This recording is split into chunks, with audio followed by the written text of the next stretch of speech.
very sleepy. What is wrong with you? Come on, make some noise, guys. Woo! Thank you. I love that energy. Okay, so, well, my name is Lara Smirnova, and I've been working in the video games industry for more than 10 years as a freelance host, as a scriptwriter, content manager for different projects, and I'm thrilled to be the host of this exciting event today. This time around, as you may know, Indie Dev Day and GameBCN have joined forces to bring you an evening full of fascinating talks about the world of video games.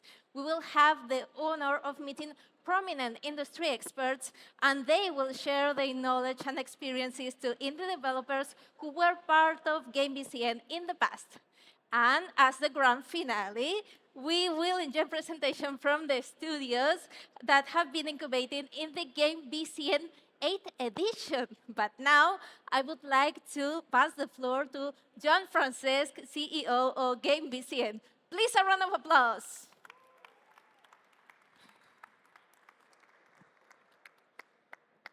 Bueno, senyores, senyors, companys, companyes de la indústria, estic encantat aquí de donar-vos la benvinguda a l'Indie Dev Day, juntament amb GameBCN. Com a director executiu de GameBCN, per mi és un plaer estar aquí amb tots vosaltres. Pels que no conegueu o no estigueu molt familiaritzats amb GameBCN, permeteu-me que us faci una breu introducció de què som. GameBCN som una incubadora de videojocs referent, que el que fem, bàsicament, és ajudar a molts estudis indis a créixer amb mentories, classes i tot el recolzament necessari per poder tenir grans casos d'èxit. Per sort, hem tingut molt de talent a la nostra indústria i gràcies a això hem tret títols, no diré tots perquè no tinc temps, però entre d'altres com Aragami, Hirobi, Tiny Lands i molts d'altres que disculpin els que no puc dir. Per mi és molt important avui el dia, no només pel nostre demoday, òbviament, sinó perquè simbolitza una reunió d'un ecosistema, el que estem fent, amb Indie Dev Day i GameBCN en aquest cas, que és referent a nivell global. Gràcies per formar part d'aquest viatge tan emocionant. Aquesta tarda veureu una mica una fusió memorable per mi entre coneixement i creativitat i veureu petits exemples del que som capaços de fer des de GameBCN i sobretot el que som capaços de fer des d'aquí a Catalunya amb tot el que estem creant. Special thanks to Generalitat de Catalunya and Ajuntament de Barcelona and of course our sponsors and partners, Social Point, Marvelous and Game Love Barcelona, and enjoy our GameBCN Demo Day. Please welcome Marisol López, Directora General d'Innovació i Cultura de la Generalitat de Catalunya. Gràcies, Joan Francesc. Hola, què tal? És la segona vegada que em pujo a aquest escenari avui, o sigui que em sembla que seré més que breu perquè si no m'acabo repetint. La veritat és que ens fa molta il·lusió estar aquí com a Departament de Cultura, com a Govern de la Generalitat de Catalunya, perquè el salt que ha fet, primer, perdoneu que parli de l'entorn, el salt que ha fet l'Indie Dev Day és espectacular, la quantitat d'empreses, de projectes que hi ha aquí és impressionant i això demostra una cosa que és pel que estem aquí, que és perquè estem treballant en un sector i en un ecosistema que està creixent, que s'està consolidant, que cada dia és més gran i no volem que sigui només més gran, de més gent, més números, sinó que sí, sinó a més, més potents, més forts, més professionals, més sòlids, amb una carrera més llarga, amb més consolidació. I per això iniciatives com aquesta són fonamentals, perquè pel que serveixen és perquè aquella gent que ja està fent jocs, que ja tenen aquest coquet, que ja tenen aquesta passió i que ja tenen aquest coneixement de fer jocs interessants, impressionants i segur que podrien tenir molt de retorn al mercat, siguin més potents, arribin més fàcilment, puguin monetitzar millor, puguin tenir més professionals i puguin créixer. Jo crec que la iniciativa d'aquesta incubadora que aquí tenim el Simón i ho he de dir, Simón, cada vegada que tinc aquest micro, ja ho sento, cada vegada he de recordar el moment que ens vam trobar i el Simón ens va dir que volia fer una incubadora de videojocs i nosaltres vam posar cara de aquest senyor què diu i aquí estem, tants anys després. i tants anys i tants projectes que s'han consolidat i que segueixen i tanta gent professional que ara és molt més potent i que està en aquell projecte o en un altre, però han consolidat aquest sector del videojoc que ha passat de ser, d'estar en un espai com Cotxeres de Sants aquí, que ha passat de ser, no sé, a les 100 empreses que hi havia quan vam començar a les 200 que hi ha ara. Tot això, la baula vostra de professionalitzar és superfonamental. Per tant, genial, comenceu ja a la següent, que tenim ganes de veure els nous. A vosaltres que avui feu el pitching allà, amb tota l'alegria i perquè heu arribat al final d'un camí que és el principi d'un altre i per tant allà estarem ajudant-vos també. I bé, moltes gràcies i ara gaudir dels jocs. Thank you, Marisol. Gràcies. And now, please welcome Jordi Badia, coordinador de sectors i estratègia cultural de l'Ajuntament de Barcelona.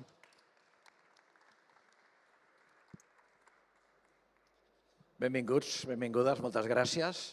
Bé, la Marisol ens ha enfocat clarament que estem molt feliços d'estar aquí.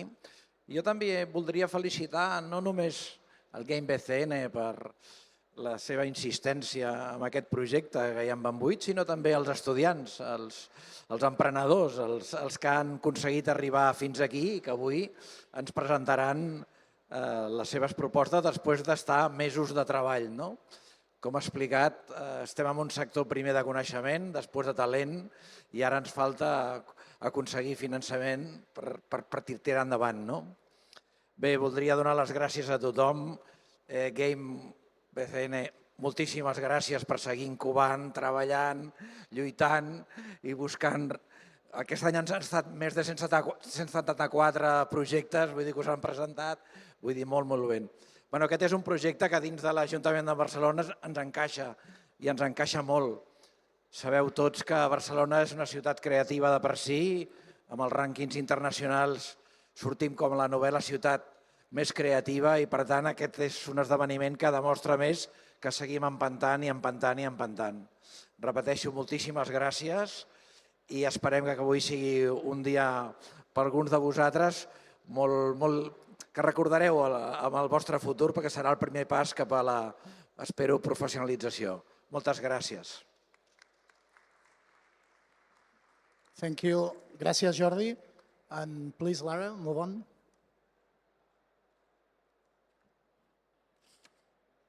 Well, thank you very much, Jordi, Marisol, and Joan for your time. Well, we have a lot of great content for you today, so come on, let's move. Let's dive into a visual experience that captures the essence of what awaits you today.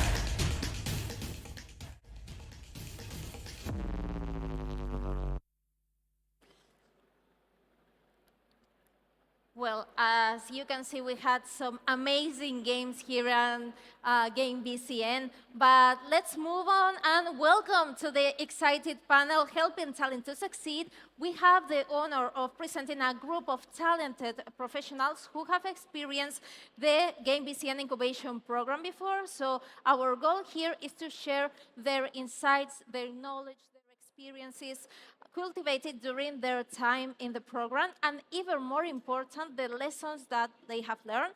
So I guess you are as excited as me to listen to these developers. So let's start with the first talk.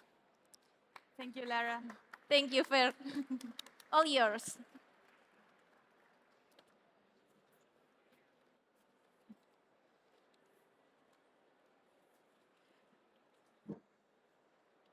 Hi, everyone.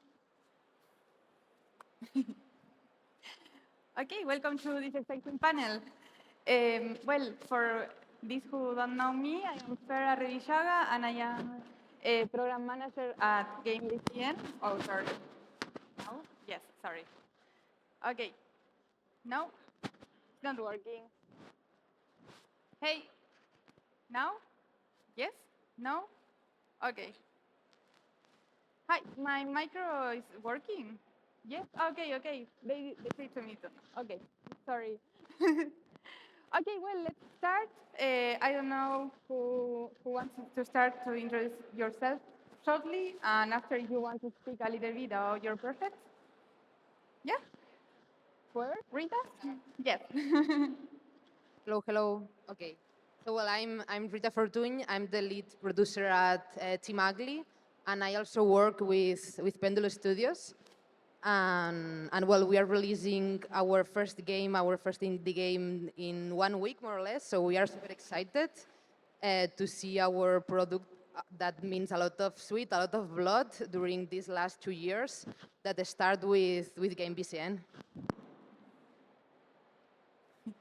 Hey, I'm Alex. I'm a director in Baby Robot Games. We are working in Erevan Shadow Legacy, a stealth game in which you can merge with the shadows. And yeah, we are also in the final stage of the release. And yeah, we also started here in GameBCN, and this was like a huge first step into what we have become today. Hi, I'm Victor Spin. I'm the art director at 43 Studios. We are a studio from here, from Barcelona, formed by 6 people. And we participated in the last edition, the 7th edition of GameBCN with Hell of an Office, our game. And very thankful to be here to explain to you people how the experience was. No, thank you. Okay, the first question is, how was your experience in the program and what did you enjoy the most? Our experience was super excited, and also because the pandemic catch us in the middle of the production. For me, was like some kind of opening the eyes because I came from a consultancy and my way of working was very traditional. And I learned a lot how to approach different methodologies and learn about everything surrounded in video games. So for me, it was like the first spark to start working on what I really was passionate about it. So super positive experience for me. If I can go, as Rita said, like especially for us, it was kind of the same. It was like a turning point.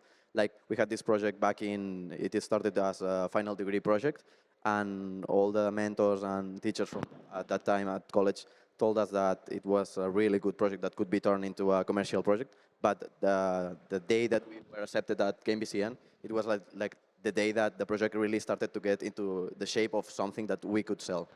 And yeah, it was greatly appreciated to be selected. Yeah, and I think I'm going to say kind of the same. Like for us, the experience was super good in the sense that we finished university, so we were in a point in which we didn't know anything about like, yeah, we did how to make stuff in programming and art, but not how to make a game, a product. And this is what we learned in GameBCN. And also like that we could meet with other people from the industry, like in that year, we shared the space with Herobit, with Abnormals, and the fact that we could talk to them and speak about similar problems that at the end of the day, every game studio faces was super valuable for us. Could you, okay, it's working now. Okay, so if you could go back to the incubation program, what will you do different to take the most, or what would you say to other people to take the most, the better? For me, I think it will be once you enter the program, you have reviews with your mentors. But apart from that, if you have issues with a special part of the development, let's say for us it was the user design and user experience, you could request a special session with a professional from that area. And at the time we had a lot of work, but maybe to make the most of the program, maybe we could have requested a lot more private sessions focused on art and maybe game design. Yeah. Thank you. Yeah, in our case, it would be taking more advantage about the people that surrounded us at that moment, because we were a bit shy, a little bit shy, and we didn't talk to people as much as we could have. And we at the end did it, but yeah, you learn a lot like by talking to people that have faced the same problems that you are facing or that you are going to face, because a lot of knowing about making video games is like the experience that making video games gives you, and you have to do video games to learn that, but also like speaking with people that has faces those problems is a huge help. So in my case it would be, yeah, like ask for advice, ask for feedback, ask for and talk about every problem you might have, because that's super valuable. Thank you. In our case, maybe I could say that I would advise ourselves to talk more with other devs. I think myself and my team is quite shy, and maybe something quite common in our industry. And for me, the better resource that you have here is the people. And very nice people. It's very easy to have help from other devs. So I think a little more networking with other devs, it could be more helpful for us. And I have another advice, but not for ourselves, because I think in our case, it was quite on the way. Maybe not stick just with the knowledge that GameBCN or other college are giving to you. You need to do like one step further, because reaching like 300 Ks dollars, it's quite hard. So you cannot do exactly what they are saying to do. You need to be harder, you need to work and sweat, and you need to do something and think out of the box. Just don't stay with only the knowledge that the university and the school and GameBC again is giving to you. You need to pick more things to be seen by other publishers. Thank you. And well, about all the materials and everything, GameBCN focuses a lot in all the production and the business. So I would like to know what kind of things did you change about your product or about your video game because of that? Um, Change, I think it's quite a soft word for us, because we really burnt everything about planning and business, because it was not working anything. So we start from zero when we reach GameBCN. It's like this kind of opening the eyes of new methodologies, and also I felt so in love with this type of working that I then decided to study a master's degree focused just in production of video games. So it was just start from zero and start working in the way that this industry is working, because it's super different. Yeah, for us, quite in the same way. Like we had zero planification of how the project will work, and we started this session with Oscar, and they really taught us to really define what we were working. I mean, we had redone our roadmap, and nowadays we are still working with the same tools. I mean, we didn't know about task schedules nor time of production, and we are a really small team. We are 6 people, and at that time we really had to improvise a lot. And now we still improvise, but we really have in a way a structure. Nice. And for us, kind of the same. Like at university, they didn't teach about production and all this. So when we joined GameBCN, it was like, okay, there is a methodology to to make a proper game, and we are in fact still learning that. Like production, at least me personally, I find it like a really daunting role, a really daunting task that gets better and better with experience, but never ends and never.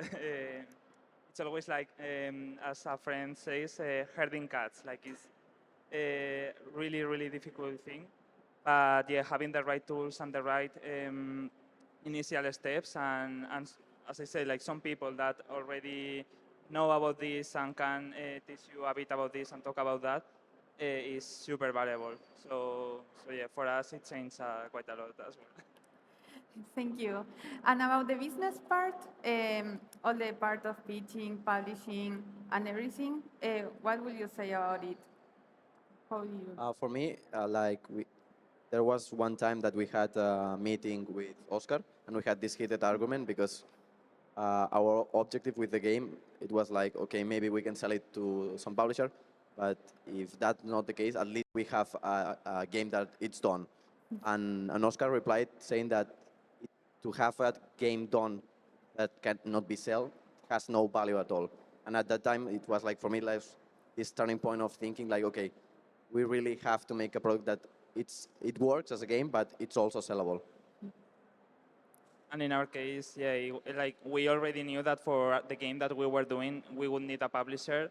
So we would need to learn how to pitch that and how to prepare all the stuff that at the end of the day a publisher needs.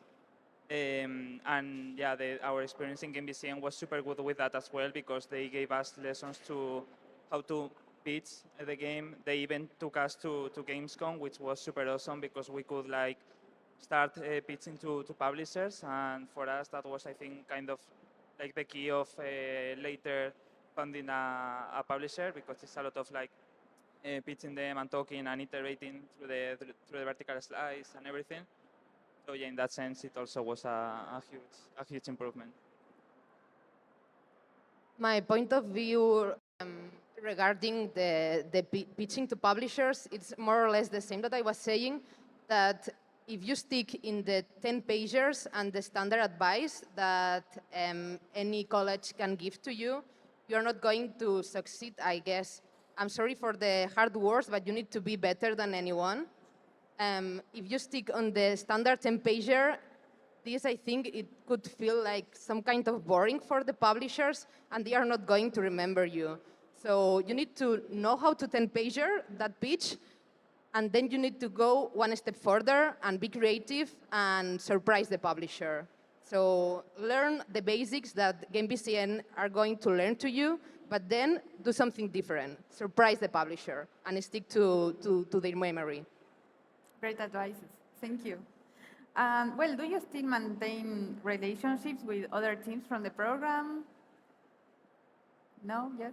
That's not, I mean, I don't think it's the general case, but I think this industry in general lacks a lot of networking. Like at that time, our edition was during the pandemic, so we had a lot of networking done by Discord or FaceTime. But yes, I mean, we really know some other projects, other members of the last edition that are still working, and we meet sometimes at events such as this one or the VCAT. But in general, we don't keep that much of a contact. But we keep an eye on what they are working by using Twitter or Instagram. Did you meet them personally? Or? Yeah, like we meet at some event, I think some month ago, celebrating the start of this 8th edition. And we've met sometimes in other speeches related to video games. I think that your editions were on site, right? No, you had the pandemic. Yeah. Okay. Yeah, in the middle of the Me too. production, right? Okay, so sorry, probably. In our case, I think, well, we are not talking every week with the devs that we met at the GameBCN, but what I really appreciate is that I am so happy because I think that if I need some help from other devs that I met in GameBCN, they will bring this help to me because in the same case, if they are going to ping me, Rita, help me on that, I will be super happy to help them. So it's something behind my back that makes me feel safer in this industry. Nice. Yes, and in my case, yeah, I was lucky that it was pre-pandemic, so we had like an on-site site. We haven't done any like personal, like any professional collaboration or anything, but we did talk a lot back in the days. Like I remember when we received our first publisher contract to see if that was good or not. And of course, it was the first one that we saw. And we could go to teams that were there in past generations, and they helped us with that, with something as dark as a contract, because there is no light on that. They usually keep it that super secret. And thanks to having this kind of like network created with them and all that, it was super helpful. And then the opposite, like when we need something or they need something, we kind of recommend ourselves like professionals or freelancers or even publishers. And yeah, that's a really cool thing that we have in the industry, that everyone is kind of connected. So that's super nice. And that's why networking is also super helpful, because you have to talk to people. That's so nice. Thank you, everyone. And well, today we will have the pitches from this year. What advice would you give to the teams that are here now? Well, as Rita said, stand out. Like, you have to take into account that publishers or investors, they are going to be seeing lots and lots and lots of pitches. So you have to, I'd say you have to focus on what's unique about your game, what's your unique proposal, make it clear, make it concise, so they remember you. Because if not, it's like a stream of pitches they are going to swim in. So yeah, you have to find this way to stand out for them to remember you. But that's, of course, is not like the only key of success, because then later is all the process with them. But that initial contact is super, super important. I was going to say the exact same thing. Like, for us, the strategy in the process of getting selected in GameBCN and furthermore getting a publisher was to keep it simple, to really know what your game is about and just to simply sell that idea. For us, it was, with Hell of an Office, we had this game that is about rocket jumping in hell, and that was the slogan and how we designed the game around. So yeah. Yeah, that's it. And maybe if you feel that you are not good enough and maybe your quality is not standing out, just work more. If you can be better in terms of quality, be better in terms of quantity and sweet more than everybody. And that's it, work hard. Well, before you say that you sign with publishers, right? Could you tell us a little more about this first experience to the public? Wanna go? This is a difficult answer, but well, the adventure of being published, well, I'm very happy because we just have been paid for doing our work, so we have received all the investment for the full production. But well, dealing with other publishers is not always the perfect scenario that we have, because there are a lot of interest that maybe could not be in the same page. So you need to be with the eyes super open, start learning a little bit on laws, maybe, and business. But well, I think it's a very good experience to start to know what is this about.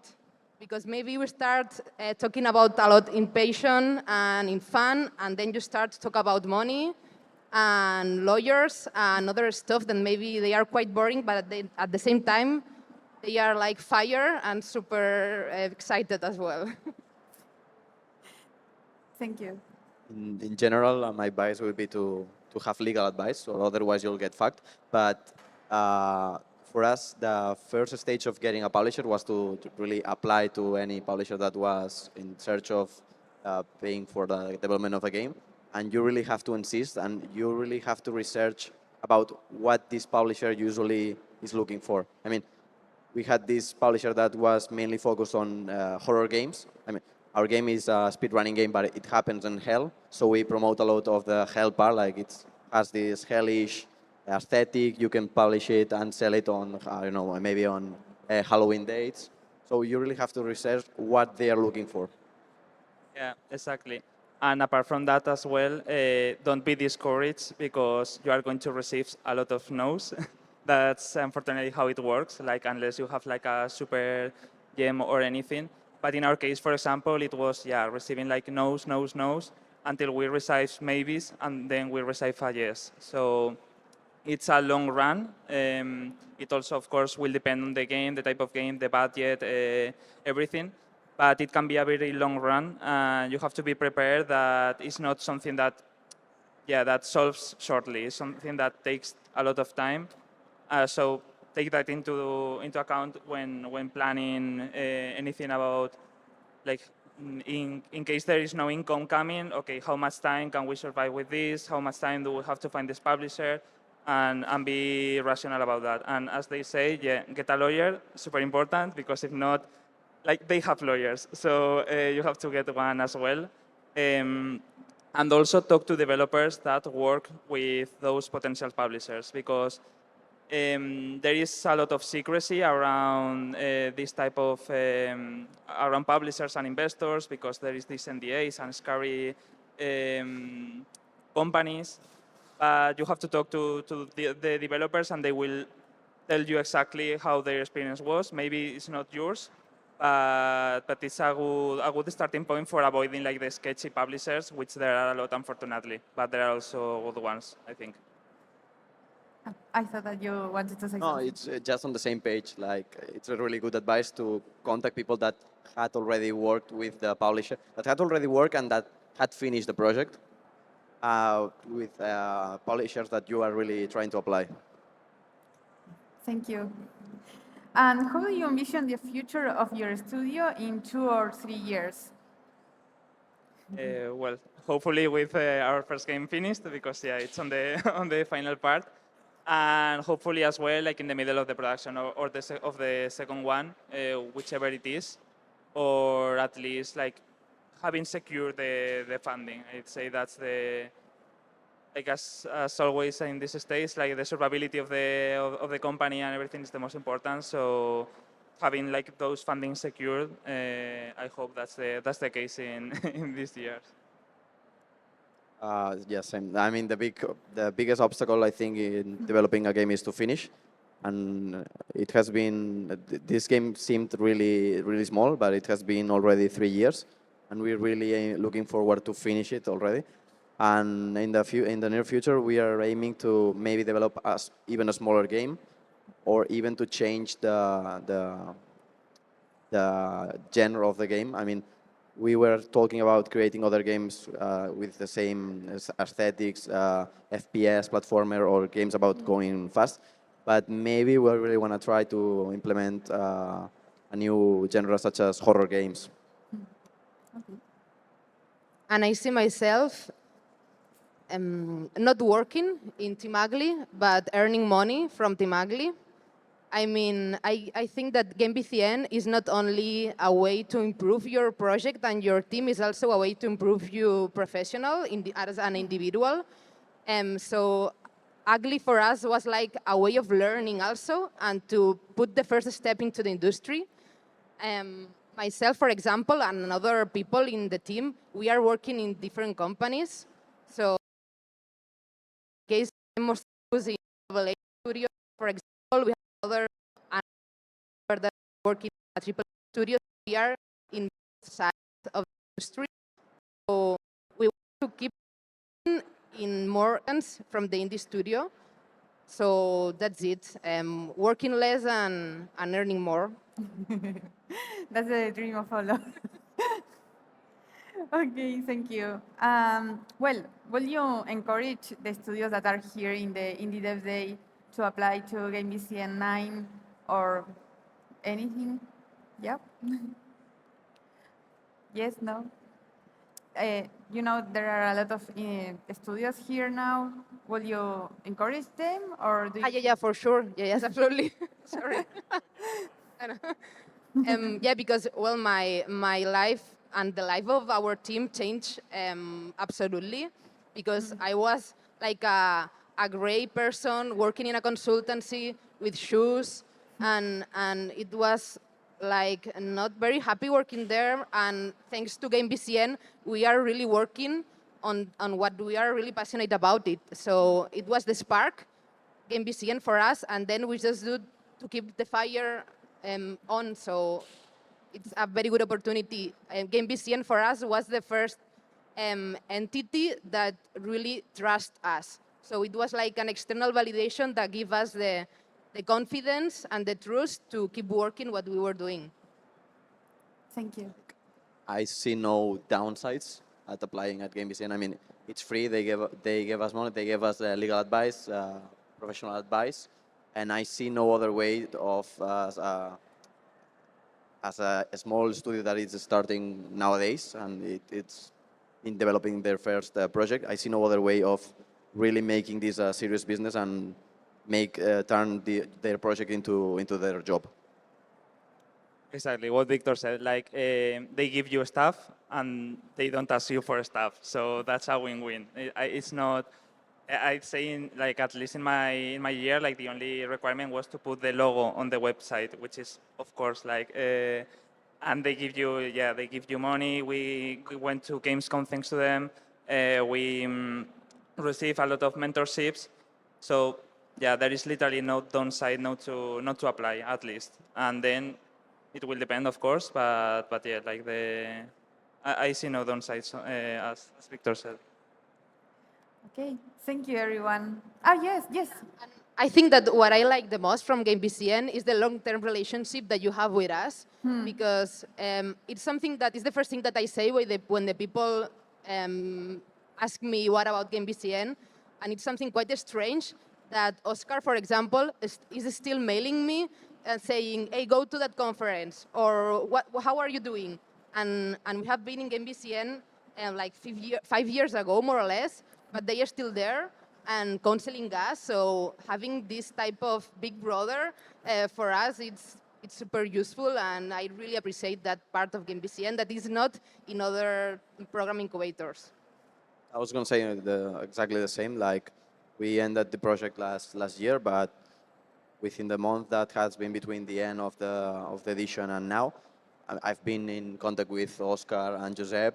They still account on us into applying for help from the government or into visiting or participating in events such as this one. And we are really thankful with the whole experience, but furthermore with the people that we met there. Thank you, everyone. Really, thank you for being here and for coming to this panel. And super nice to meet you. Bye.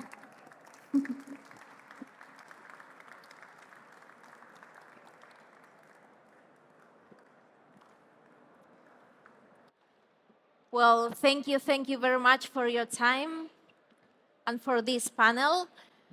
And now I would like to welcome Paul Ereth, who will be giving a talk about level design methods from Halo and Control. And it's a genuine pleasure to introduce an influential leader in the world of video games and level design, Paul Ereth, who is over here. Come with me, Paul.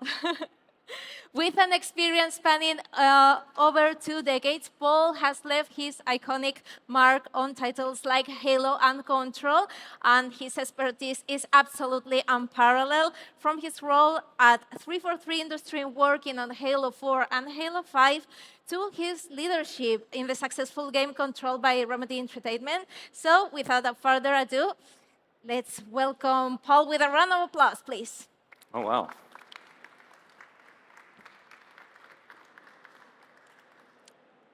First of all, it's a huge honor to be here to speak with you today. This event is really, really impressive, and seeing it grow is really heartwarming. This industry has so much potential here, and I'm just honored to be a part of it. Okay, so I will start with a very quick introduction of myself. My name is Paul Ereth, and I'm originally from Seattle, Washington, in the United States. And I, about a year ago, almost, started a new game studio here in Barcelona called Anchor Point Studios, and we are creating our team now to build a new AAA game here in the city. So it's, again, a huge honor to be able to build a great game studio here. As mentioned, some of the titles I've worked on in the past have been Shadowrun, the first-person shooter, Connect Adventures, Halo 4 and Halo 5 as a campaign designer, and as lead designer of Control at Remedy. Yeah, each one of these games had its own challenges, but ultimately the goal was to create the most interesting and exciting adventure that we possibly could for our players. So the name of this talk is Methods from Halo and Control. And so I'm going to be talking about some different types of level design methods, and hopefully you'll be able to walk away with something new whether you are just starting out or whether you've been designing games and levels for many years. Okay, so level and mission design. Many different studios talk about the words level design, mission design in different ways. Level design usually describes where you are, the play space itself, and mission design is usually what you're doing there.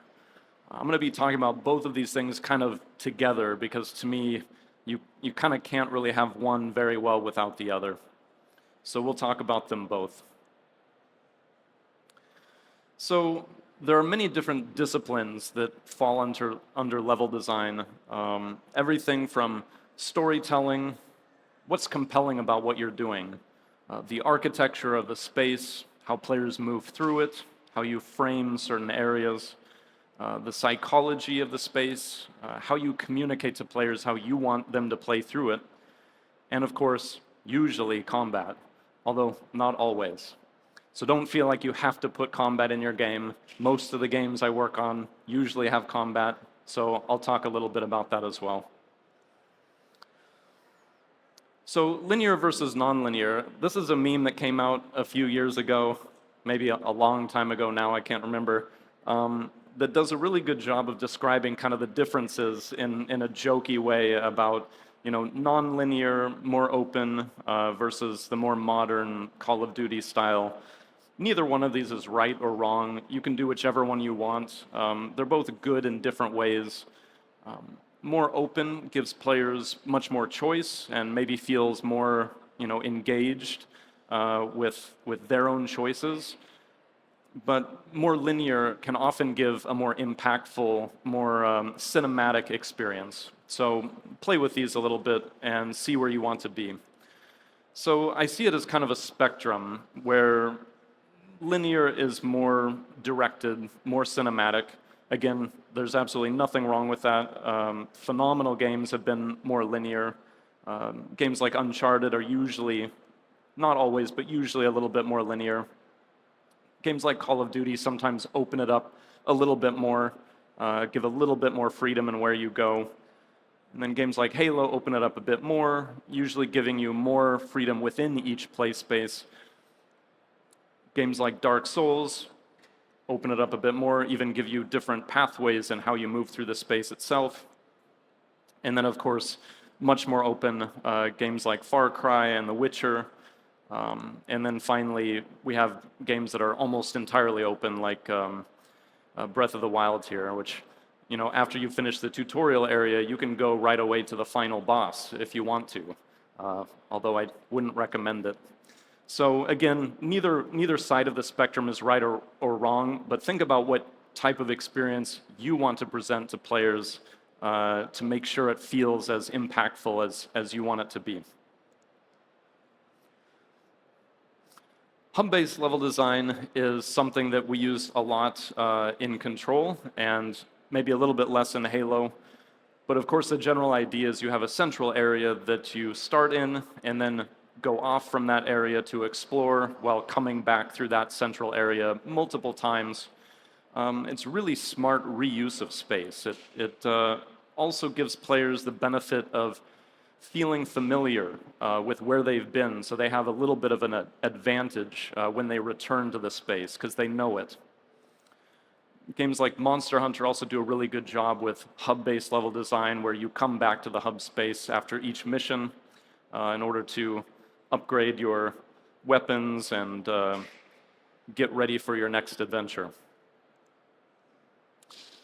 Metroidvania is a word that I was using quite often with Control, and it usually describes the level design that was first made super popular with the games like Super Metroid and Castlevania, especially Symphony of the Night, where they kind of present the entire world to players all at the same time, but they put effectively locks in different places where you need to find a specific ability before you can gain access to the new area. So in this example, players would not be able to proceed until they've collected the high jump item, and we use this in several different ways in Control as well. Again, it's a really nice way of presenting the world, unraveling it for players in layers, almost like an onion, to quote Shrek. Okay, design process. Super, super important. And this is one of the things that I feel, especially with younger indie developers, when you engage in good design process, it gives you the best possible chance of success. And so I'm going to share with you the process that I've used most often in the past. Uh-oh. No text. Well, let's see if I can remember my own design process. Let's do a quiz. Okay, so the first part of the process is determining what your limitations are. Actually, the first part of the process is determining what the direction of the level is. Because if you're going to build a level that's in a space station, you're going to think about it very, very differently than if you're going to build a level that takes place on a farm in a cornfield. So really understanding first and deeply what is the fantasy of the experience that you want to present for players. All right, number 2 is what constraints do you need to know about? How long should the mission be? How big can the level be? Do you need to introduce any specific mechanics or weapons during the course of your mission? And so on. And so outlining like all of the different limitations you have are also super important before you think about what the level is actually going to be. And then my favorite part of the process is the reference gathering. In this example, like an old medieval farm or village. I love looking at images. I love reading about different locations and even going to travel to visit different locations. It really starts to fill your brain blender so that when you start to pour out the contents, you have something that's, a little bit interesting. So spend a lot of time gathering all kinds of references, as many as you can, before you actually start to outline your level. And then we get to the brainstorming part. This is where you take, the direction that you know about, the constraints that you've outlined, and all of the references you've gathered, and now you start to actually think about what is this experience going to be.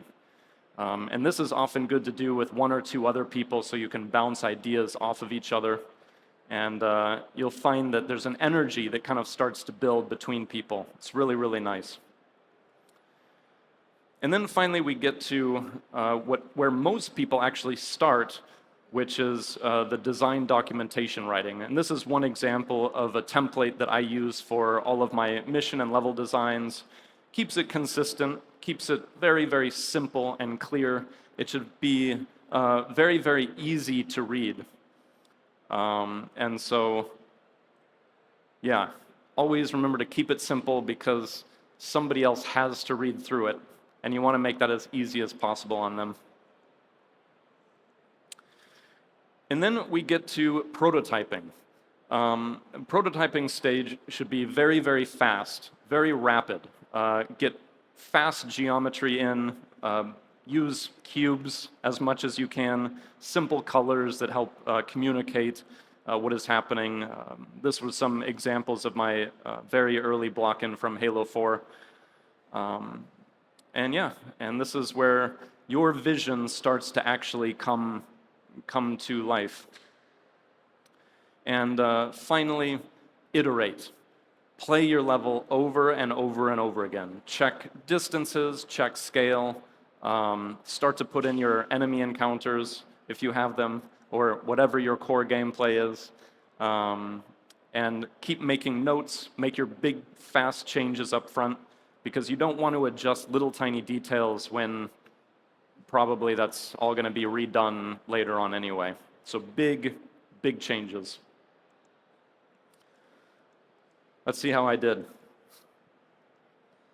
All right, we did okay. So this is my my design process.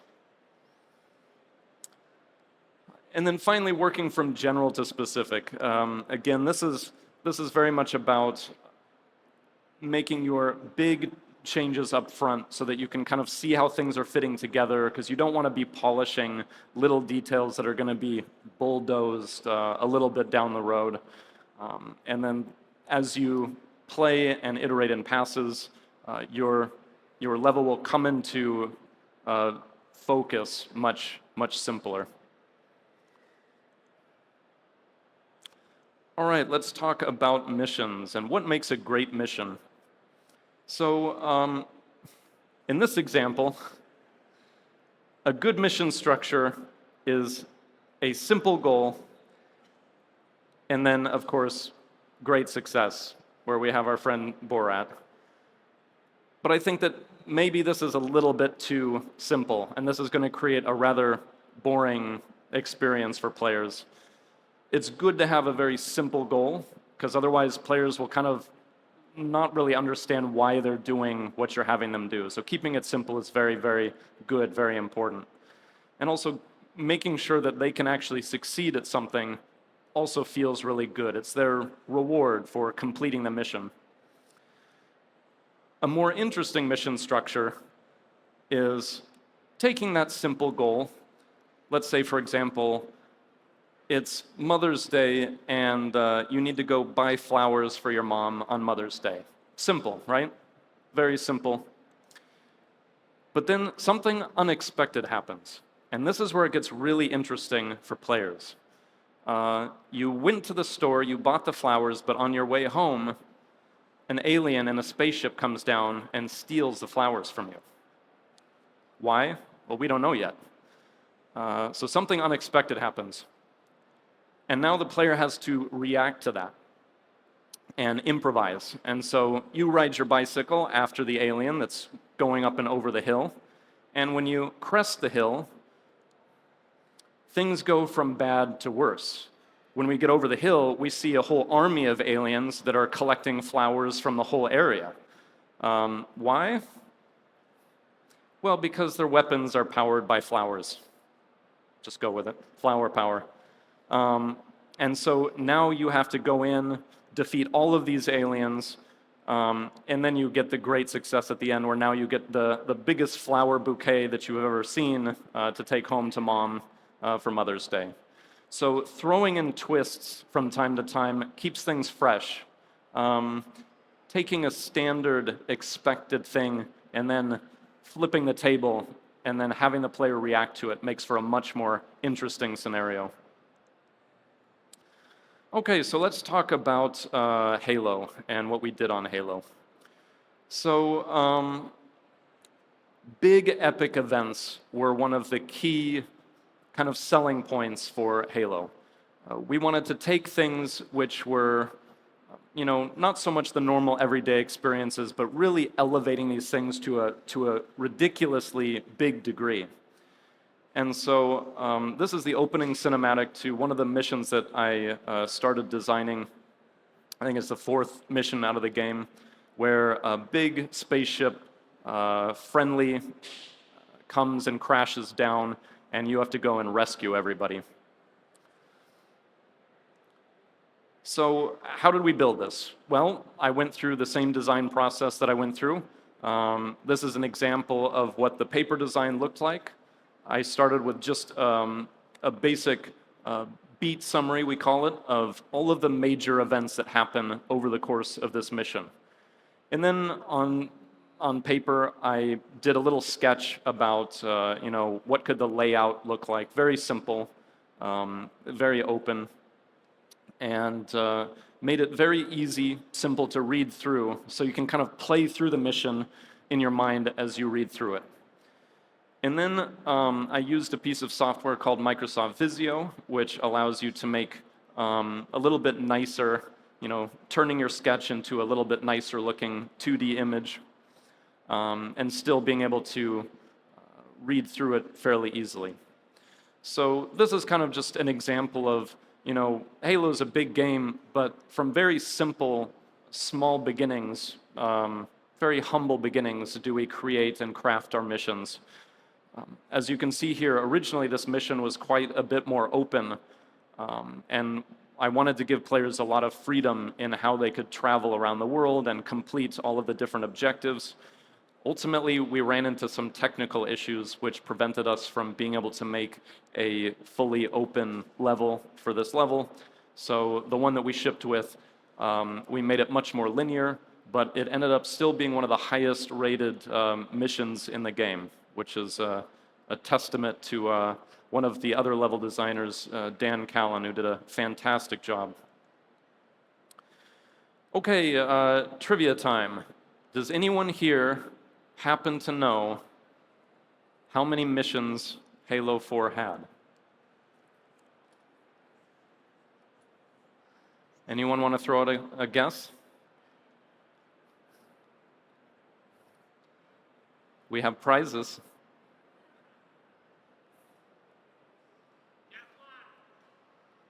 ¿Cómo?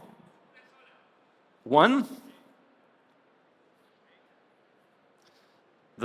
This man got it correct. Ocho. 8 missions. Very good. There will be more questions. So let's move on to another mission in Halo, which was the second mission of the game, which I designed called Requiem.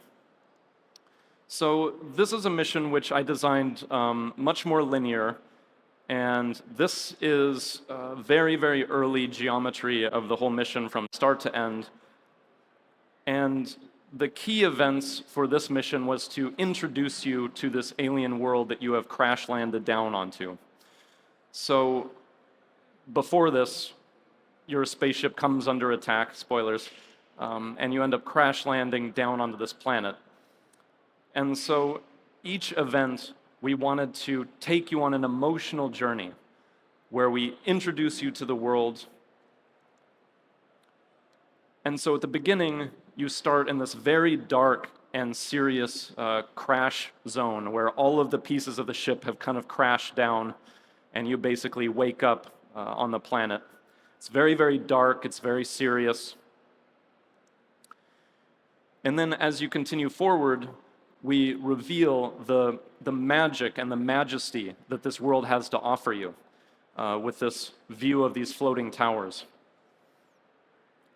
And so we're kind of giving the players a promise here, and we're saying, if you keep exploring, we're going to present to you magic.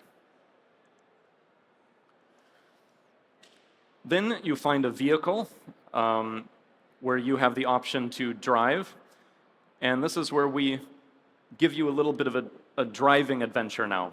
So you get to drive through all of this wreckage, take you a little bit back into the darkness. And then after that driving section, you come into this big open field. So again, going from small to much more open. Variety is the spice of life, as we say.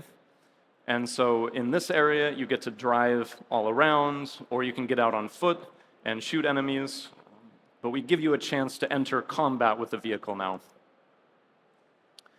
And then after you complete that, you enter into this almost sacred type space, an alien cathedral, which is full of mystery, and it brings you deeper into the mystery of the world. And then after that, you enter into this strange bridge, which spans a very large chasm.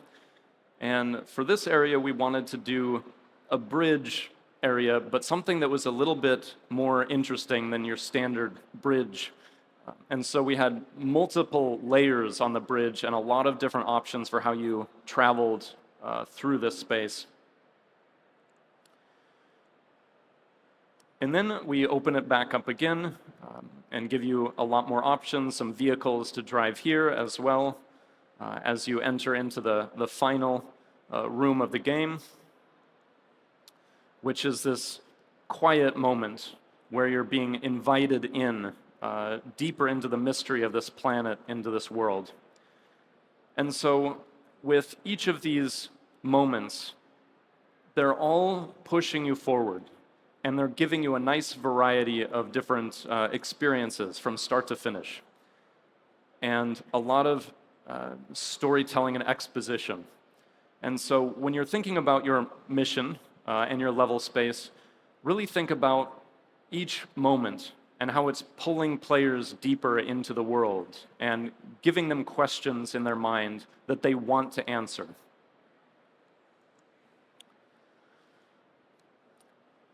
And it might look complex, but on the surface, it's actually quite simple. It's really just a sequence of rooms and moments, and then letting the player choose how they move through it and have some opportunities for exploration a little bit within each of those spaces.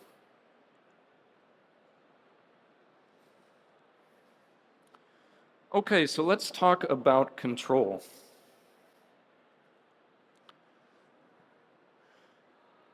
Trivia time.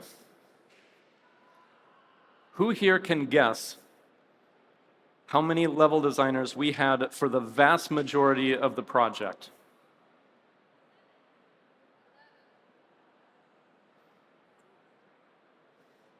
I'm seeing some numbers. You in the back with the glove. Cuatro? That's right.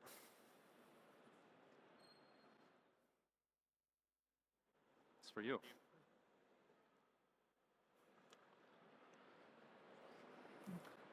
We had only 4 level designers for the vast majority of the game production.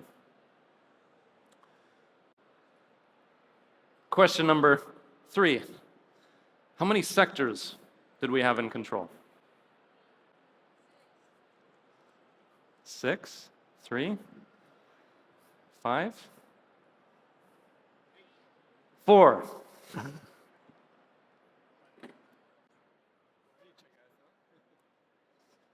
Very good, yes. We had 4 level designers, again for the vast majority of the production, and we had 4 sectors. This is not a coincidence. The reason why we had 4 sectors was because I didn't have any more level designers. So I gave each one of them one sector and said, you get to own your sector. Come up with really interesting missions and events that take place within this space. And then we basically moved it forward from there.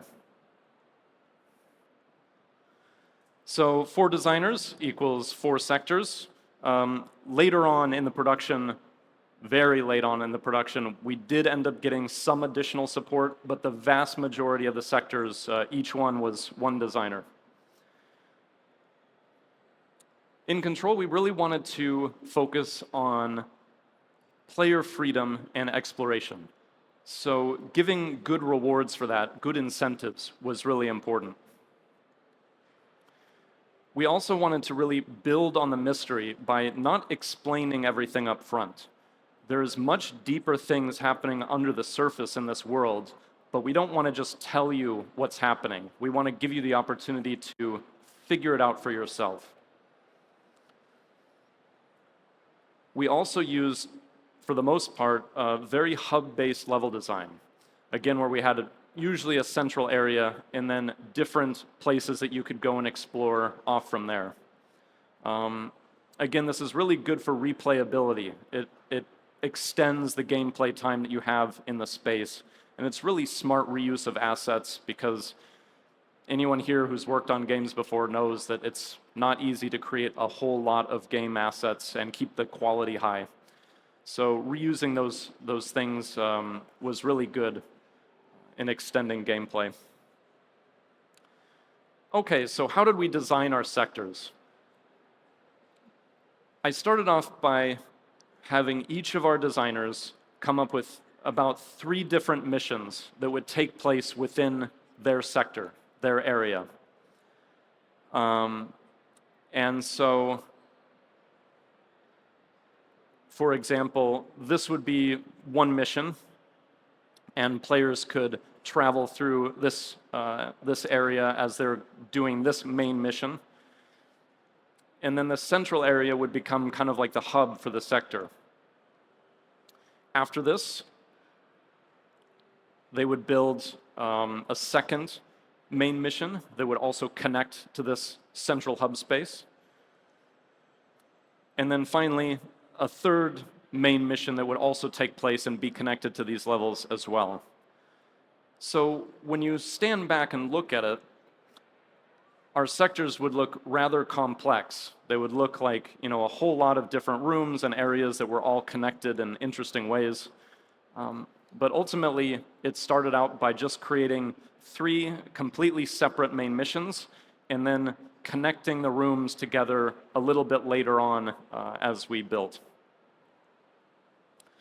Then on top of that, we would add a lot of rewards for exploration, things like notepads, story items especially.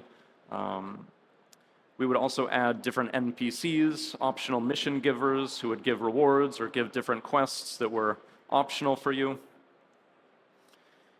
And then after that, we added on some additional side rooms that you could usually only get to after you had collected a specific ability in the game, either to fly or to, you know, not be poisoned by the toxic mold.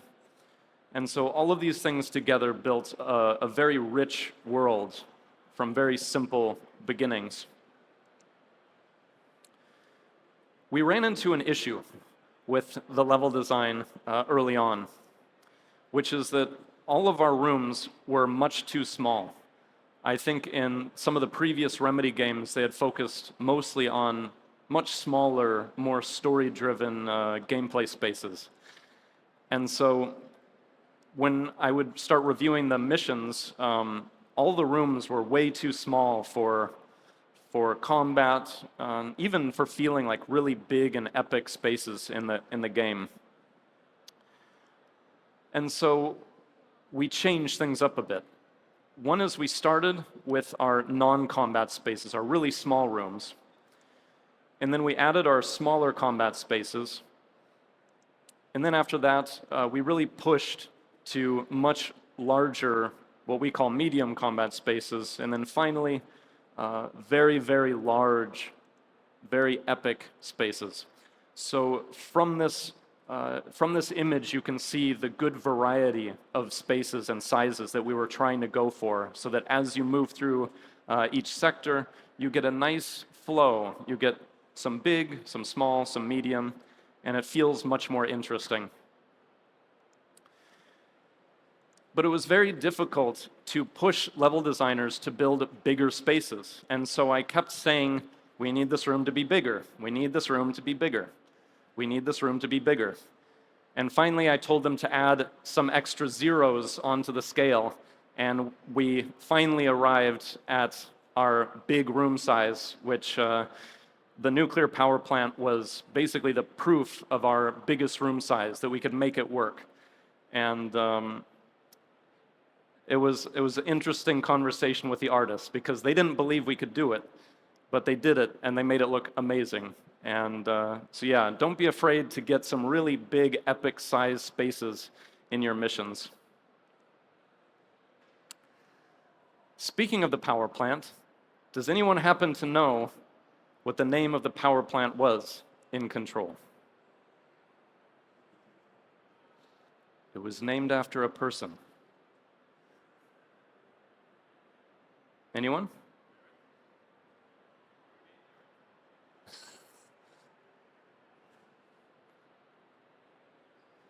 It was called the Northmore Sarcophagus Container Power Plant. And you can find out why that is if you read some of the narrative logs inside of the game. It gets weird. Exploration, very important. There are many different rewards that you can give for exploration in the world. You can have what we call extrinsic rewards, which are direct rewards, like I get paid for doing this mission, I get more crafting resources, I get better weapons, all of these upgrades. Generally, the extrinsic makes the game a bit easier to play as you explore. The intrinsic has more to do with like the natural enjoyment of the world. You know, you don't play football because you're being paid to play football. You play football because you love the game. And so you get to see beautiful vistas. You get to learn more about the world through narrative items. You get other missions to take part in, accessing different regions. And so these are kind of the more natural enjoyment of things. So in general, it's good to have a good variety between these different things, which makes it feel more robust and lots of good rewards, good incentives to keep exploring. And also secrets are really cool. So keep adding secrets to the game because I love figuring out things that are a little bit more off the beaten path. All right, let's talk about combat.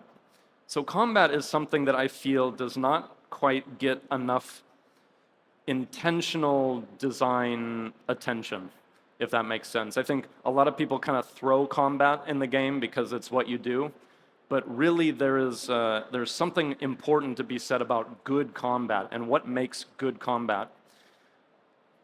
So combat, you can kind of think about it in a couple of different ways. One is that it's almost more like a dance than it is about a fight. And it's also about real estate. And so you're basically dancing with your partner in order to achieve real estate. It sounds weird, but stay with me. So we have many different types of things to think about in our enemy encounters. What types of enemies you're going to be using, how long the encounter should be, what are the enemies doing when you first enter into the room. All of these things are important to think about. How much cover is there going to be for you to hide behind? And finally, and most importantly, safe zones. Do you give the player enough space to comfortably step into the combat space, or are they going to be like hiding behind the door and shooting? And so if you don't have enough safe space, they won't move into the combat space. So I put this together as a brief example to kind of show you what an interesting combat encounter looks like in this real estate dance, as you can kind of think about it. So the green area represents the safe zone that the players feel confident to move into. If all of these enemies were much closer, then players wouldn't feel comfortable moving into the space. So you want to make sure you have a good amount of space up front. So we move into the space, and then we have the enemies react. So in Halo, we scripted all of this by hand. Whenever you see enemies moving more than 3 meters, that was hand scripted by a designer. And so based on conditions, you have enemies react to it. When you move into a trigger volume, you can have the enemies pull in, push back. Enemies should always be reacting to you based on what you are doing. So now we have moved into the space. The enemies are now engaging us. And we start to kill off the enemies. Well, now what should the enemies do? Well, in a normal battle, if all of your friends are dying, are you going to keep running forward? No. You're going to fall back. And here's where the real estate comes in. Now that our enemies have moved back, our safe space actually extends forward. And now we feel confident that we can move forward even more. So we are taking over the enemy's space. So now we move forward. And here's where you can put another twist in. We bring in reinforcements. So now we have additional enemies to fight. And maybe we add an additional combat zone up at the top where we add a few more enemies. The bigger ball is like what we call an anchor in encounter design, where it's usually like a really big, difficult enemy that's much more challenging to beat. So we continue on, and we kill off more enemies. So what's this guy going to do? He's now going to move back, and the combat space is going to shrink. and the safe zone is going to expand. So now we move up to this area, and we keep killing enemies until we are down to basically the last big, strong anchor guy. And then we have our whole space completed. So a lot of times when people make enemy encounters, they just put enemies in. But really think deeply about how can you have those enemies react naturally to what the player is doing. So if we play this as a video, we move into our space, enemies react, and they engage us, they move forward, and then we begin to engage with them and shoot our gun at them. We start killing those enemies. They freak out, they fall back, and then we start moving forward again. Bring in our reinforcements. So always having changes happening, always having, what you do, cause, effect. Makes it feel much more alive, much more interesting. And this is one of the reasons I really wanted to work on Halo, is because I saw how they were able to create such interesting enemy encounters, and I wanted to know how they did it. And it turns out all of it was done by hand. It was all hand scripted.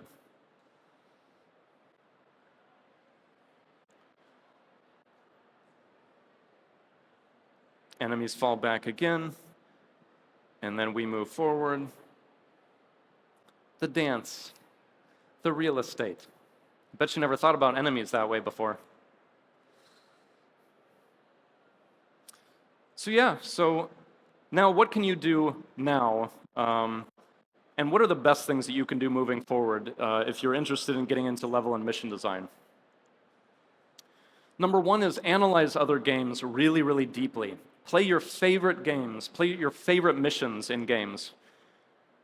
This is one analysis I did of a mission from Skyrim, where it was one of the highest rated missions in the game.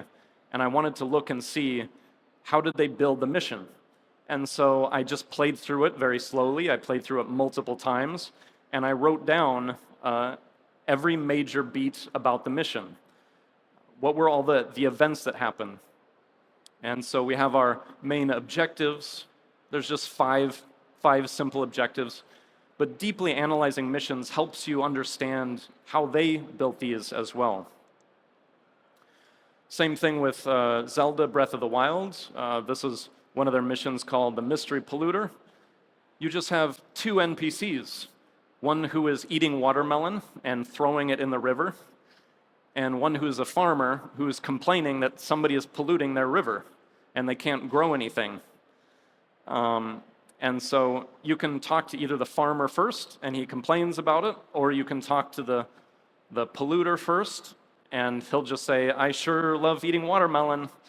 But it's nice, it's more open, it's more organic. You can see both sides at any time you want. And then once you talk to the farmer, you can then try to convince the polluter to stop doing that, and he'll stop polluting if you give him 5 berries, something like that. And then you get a nice reward where now the farmer is growing plants and you can eat those plants anytime you need health. Here's another one from Grand Theft Auto 5, Lamar Down, where I was trying to figure out how much time do you spend driving in a mission in Grand Theft Auto? How much of that time is cinematics? How much of that time is really actual combat? And it turns out, at least for this mission, only 25% of the mission is combat. Almost 50% of the mission was driving, and a good 30% was cinematics. And so I just played through the mission and I recorded a video of me playing through it. And then on my timeline in Adobe Premiere, I blocked in what parts of the video were driving, what parts of the video were combat, and I even put in the different enemy waves. And so really analyzing your favorite games will help you understand how did they go about building those missions. Number 2 is use good design process.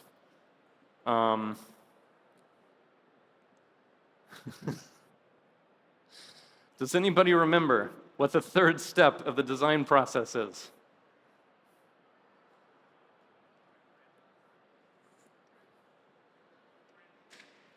That's right.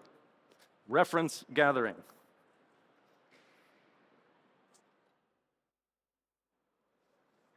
You're welcome.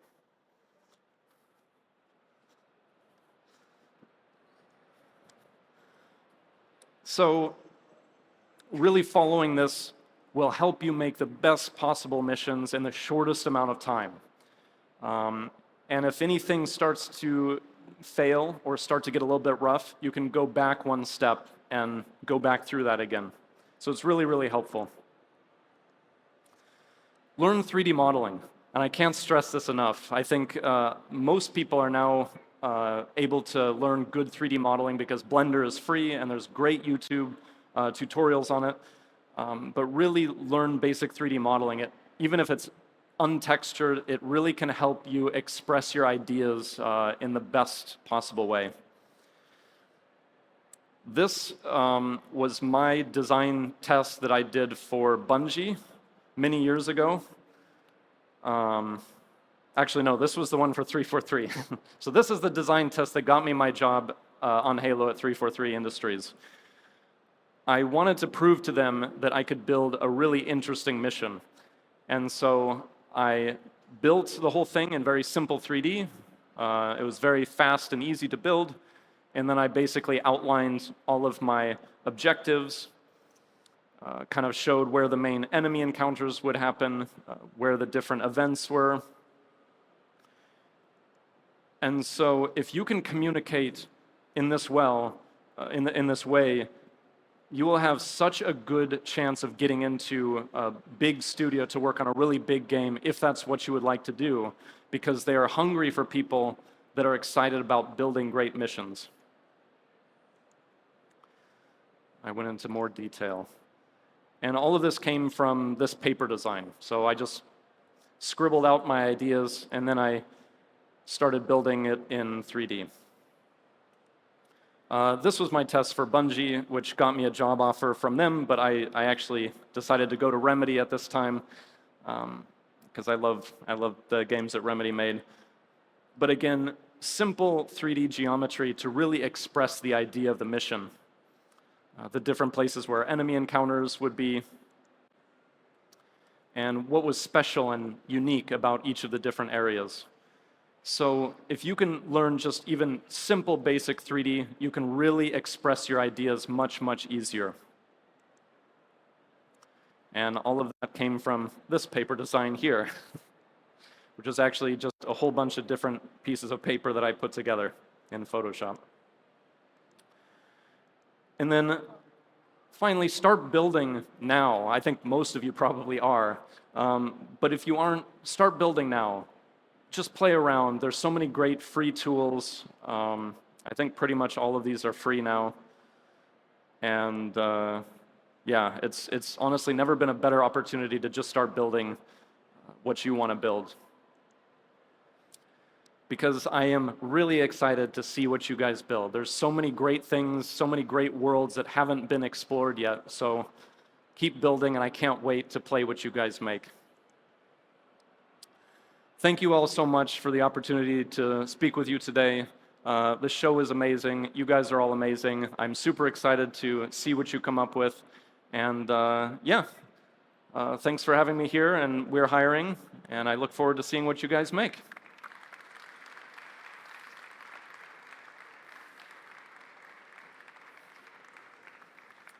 I guess we could do, I don't know if there's time for questions.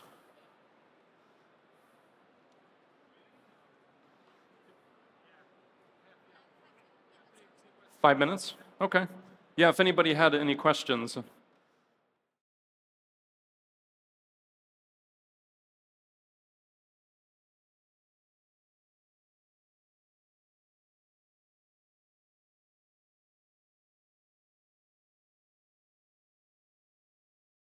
Hello? Okay. Hello, Paul. Nice talk. Nice thank you. about the. I would like to ask you about your take on environmental storytelling, as is a big passion of mine. Oh, yes. And you were talking about how you like to do the first sketches really rough and just gray boxing. And I would like to know exactly when you start thinking about that, in which point, if you even do. Yeah, so the question's about environmental storytelling. Yeah, from the very beginning, I'm usually thinking about some amount of environmental storytelling, and I agree with you. It's one of the most wonderful thing you can do in the world is that kind of, environmental-based storytelling where it's not direct. Some of my favorite games, especially like Inside, I think Inside is a masterclass in environmental storytelling. They have no other storytelling in that game. There's no dialogue, there's no text logs, there's no video logs. It's purely environmental storytelling. So yeah, I start thinking about that as soon as I'm basically building the level.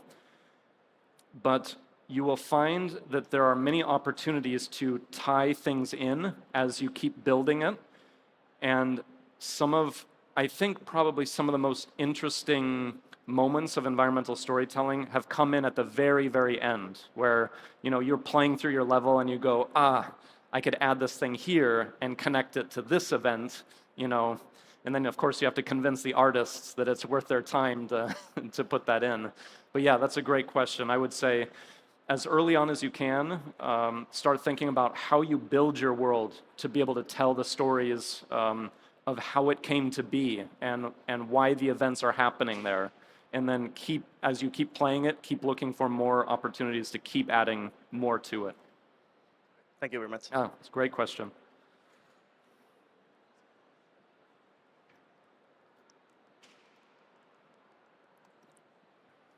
Hello. Great Hola. presentation. I loved it. I have a simple question. When you analyze other games, where do you find the data for the most engaging missions and stuff like this? Where do you find it? That's a good question. So where do I look for the most popular missions? Usually I will go on Reddit or other forums where people will be talking about their favorite missions. Even Googling what are the best missions from this game, and you'll often find articles written from news reports saying here's the top 3 missions that you must play from The Witcher. And so I try to do those kinds of searches to see what were the most popular ones. I looked at The Witcher. I probably should have put that one up too. The document is so complex because this one mission for The Witcher is the most complex mission I've ever seen in my entire life. It takes something like 2 hours to complete just this one mission, and I think it has 3 different possible endings. And there are multiple parts that can be done in different order, incredibly complex. And so it was about these 3 witches. I can't remember the name of it now. The Witches of Brigmore or something like that.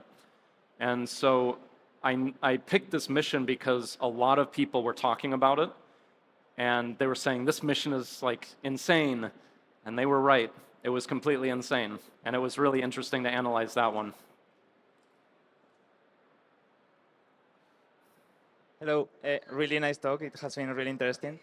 My question is, how do you manage in all this level design process to get the artist inside, and how they also invest in the idea, and how you do develop the idea in collaboration with the art team? This is about the environment art? Yeah, you design the level, but then I guess the art team, they also have some input on the level design, the composition, all this kind of stuff, and how this collaboration is done in the projects you have participated. This is a very good question, a very important question about the collaboration between art and the design. 2 things on this. Number 1 is, I would say as early on as you start brainstorming, you should involve art. There does need to be an owner of the experience that can make the decision. Otherwise, you sometimes get arguments that never go anywhere. But I would say develop a good relationship with the artists you'll be working with and bring them in as early on as you can.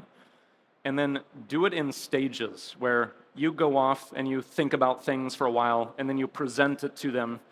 Let them give feedback if there's any big concerns or good opportunities to take advantage of something really cool. And then you go off and make adjustments, updates, and then come back and present it again. Yeah, and then I would say always take their opinions into consideration, and then, but it should really be built by design to fully playable, where you can fully play through the whole experience without worrying about art coming in, because that will change a lot. So first you should get it stable for just simple geometry.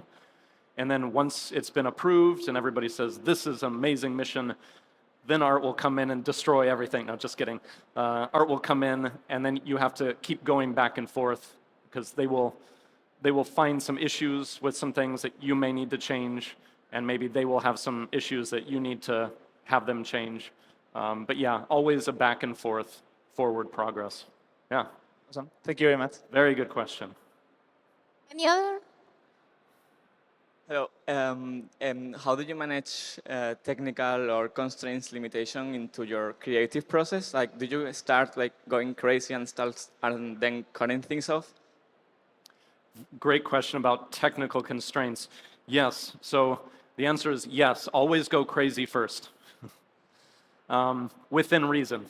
You know, if you want to make a open world ray trace game for mobile phone, maybe that's not realistic, but always dream very big, and then present your dreams to the technical team along with the art team. There should basically be department owners that review and then basically give it approval, or hey, I have some worries. But yes, as early on as you present your first draft of the mission, tech will need to say, is this even possible? Or maybe we adjust it. Because on that Halo mission I showed you, first we dream really big and we say, we're going to make this big open world level. And then after I had built it, tech came back and said, you know what? We're not going to be able to get frame rate on this. We need too much time, and we don't have the time, so we're going to have to make it more linear. And then we say, okay, and we make the adjustments.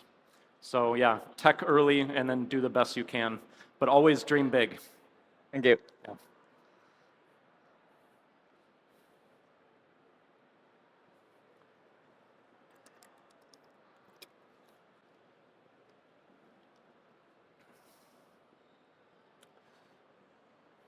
Hola. So thanks for the talk. And my question was tying back to this compromises and the environmental design. When you're taking your references, which might be already tied to some environments, which looks like, for example, a medieval village, or how do you find a compromise with the combat design, which might be related to, for example, you need elevation or you need different, how do you find a compromise with maybe the environment, which might be a flat farm? That's a great question. Yeah, how do we compromise between realistic environment and what's fun? You'll get different answers, I think, from different designers on this. From me, I always say, go for the fun. To me, it's like, is Disneyland cool because it's realistic, or is it cool because they found this magic of stylization that they kind of bring to life? And so for me, I always say, start with a real life reference or whatever your reference is, and then from there, go a little bit crazy and make it more fun. Make it a little too big. Make it, a little too different. A lot of it is just about finding a way to fit two different puzzle pieces together. And so sometimes you have to adjust one side, sometimes you have to adjust the other to make them both fit. Ultimately, it's up to you on what you want. If you want a really realistic game, then you'll probably have to redesign your combat to, be able to take place in a very small location. It's a great question. Ultimately, it comes down to what you care about the most. Thank you. But I say go crazy. Anyone else? Great questions. No? Yeah. All right. Thank you guys all again so much. I hope to see you around the show.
just over 16 years now, mainly in publishing roles.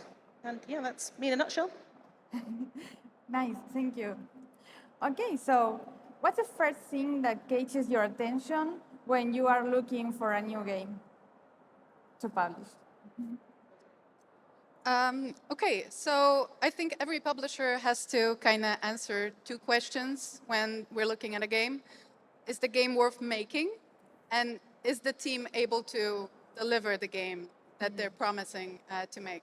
So the first thing I usually pay attention to is the experience of the team. Does the team have any titles in their history?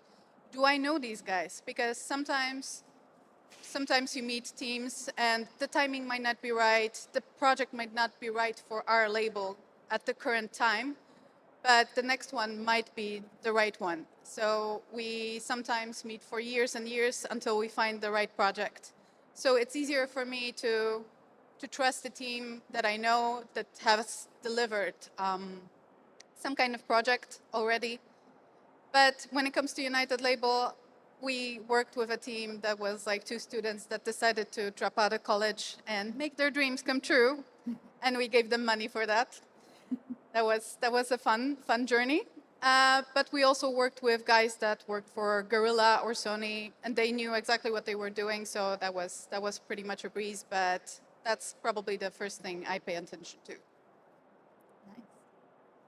I would just add to that comment about, you have to make sure that the ideally the team is able to deliver the title, but also one thing is we have to find the fun. If we can't find the fun, then it's not going to be a commercial success at the end of the day. And yes, we all are passionate about games, but also it's a business. So, we need to have a team that wants to make something fun. If they have like fire in their belly, and they could be, say, a brand new team. In fact, we did sign a team straight out of university that they hadn't released a title before, but we played the game and instantly it was fun, and we shared it among the team, and everyone else thought, oh, this is something here. It was just really fun and quirky, and even though they didn't have any experience before, we made sure that we gave them the support to do that. So we have a producer that sits with them every day to support them through that. Whereas we do have titles that are much more like AA, that we're like teams, much bigger teams, like X Riot, who they know what they're doing, and so we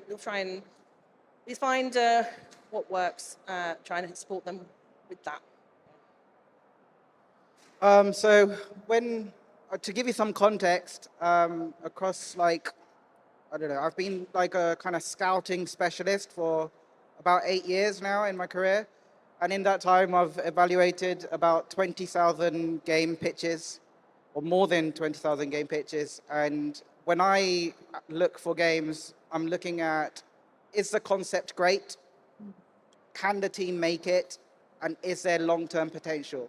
So is the concept great really comes down to, are they doing something best in class that already exists?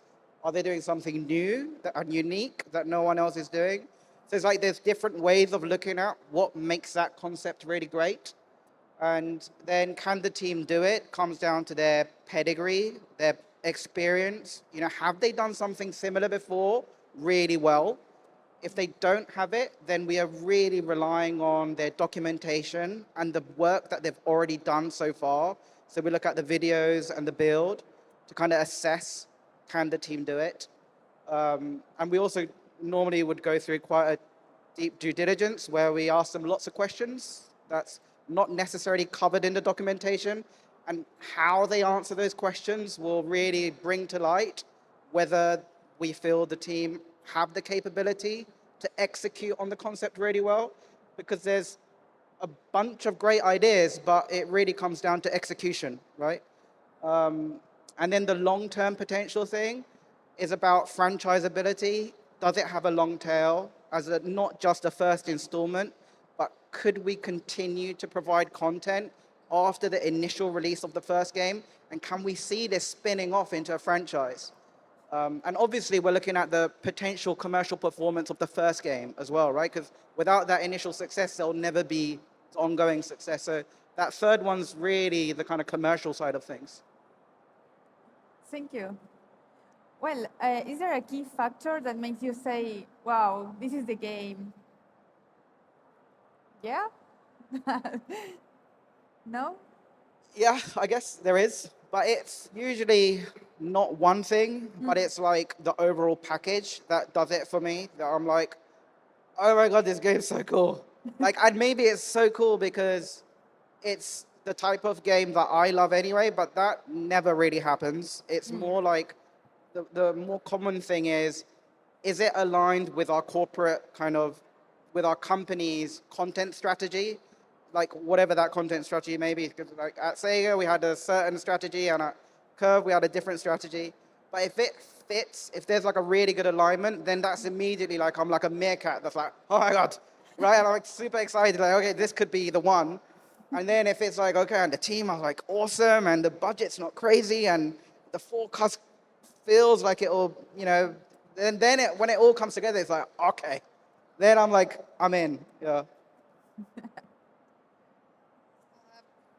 Okay, so for me, the main word would be unique, because I feel like all indie fans look for this kind of unique experience.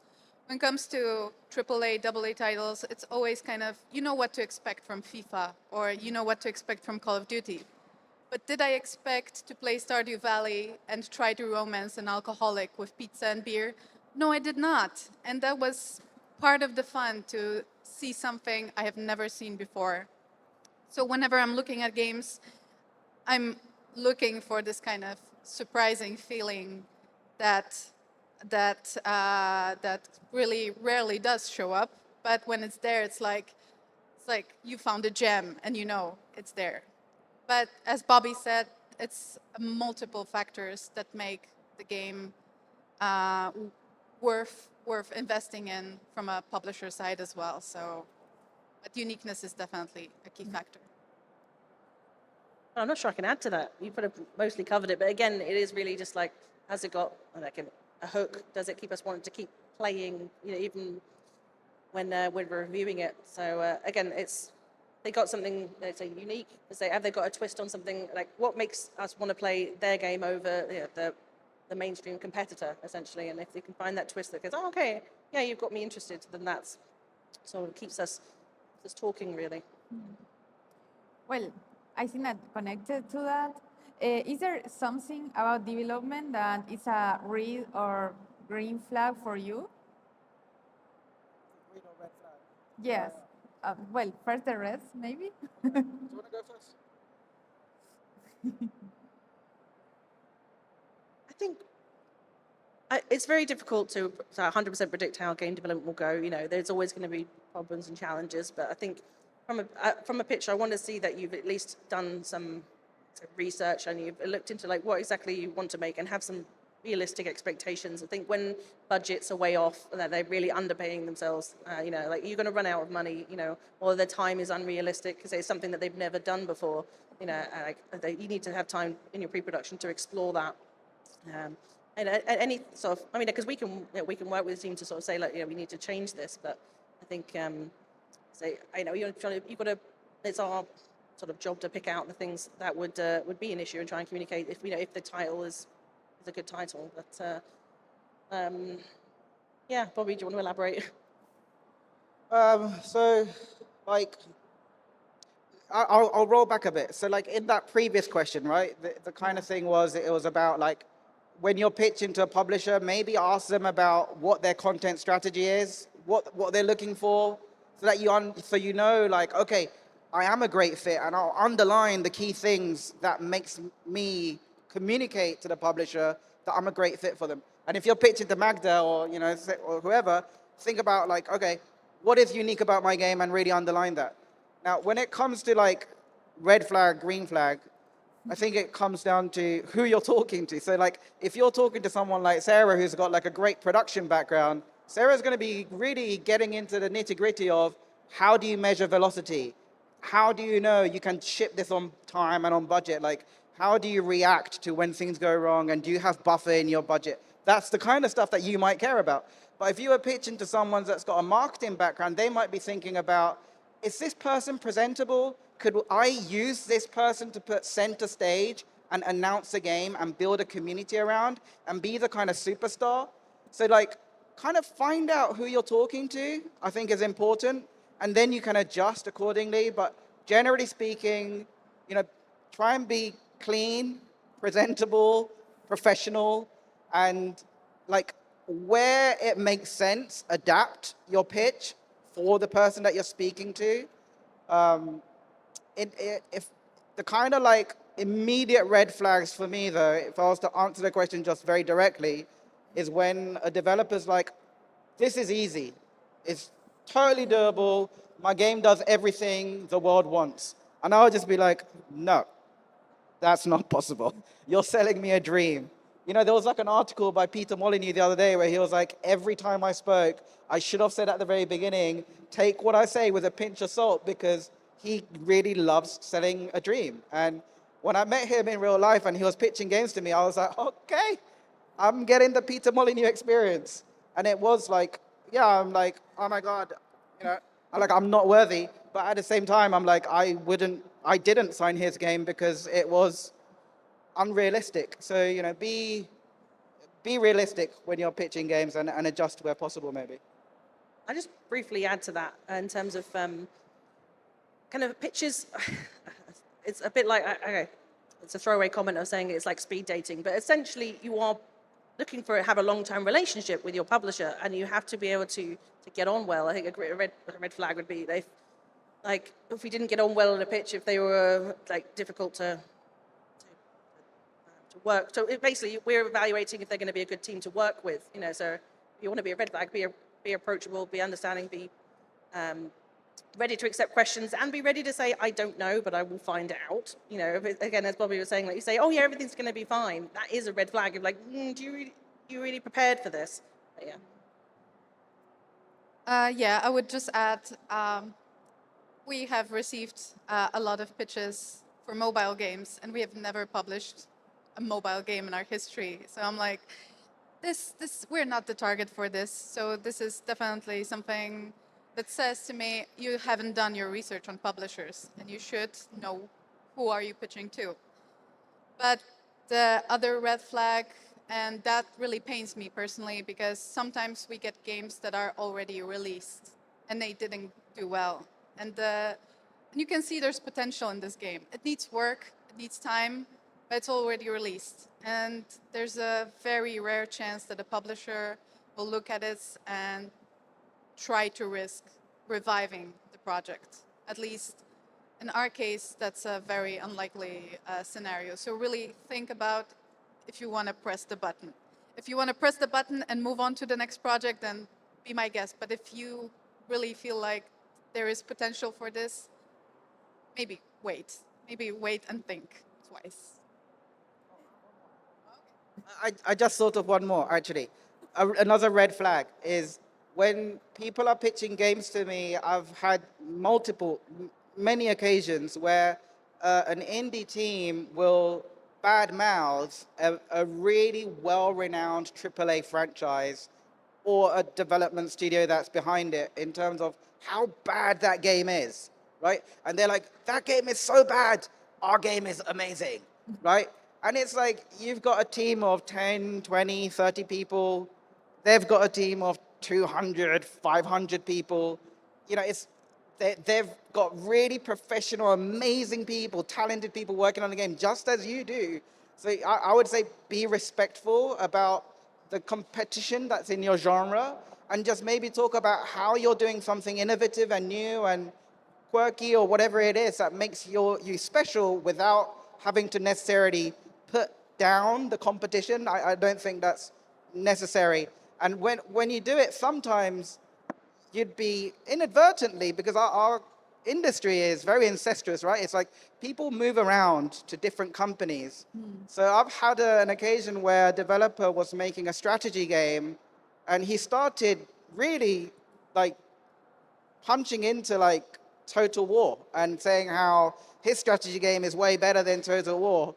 And I'm like, you do realize I published Total War.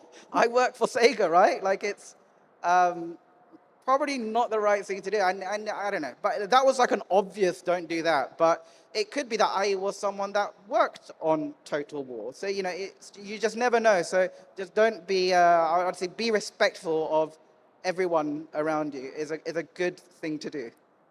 Also, it's a small industry, so we meet Small industry, yeah. Yeah.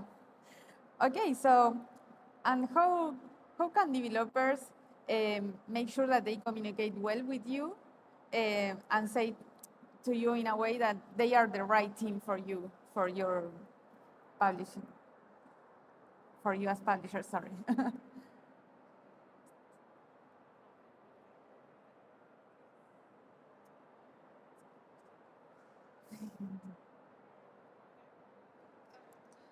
I mean, honestly, usually the introduction meeting is kind of a vibe check.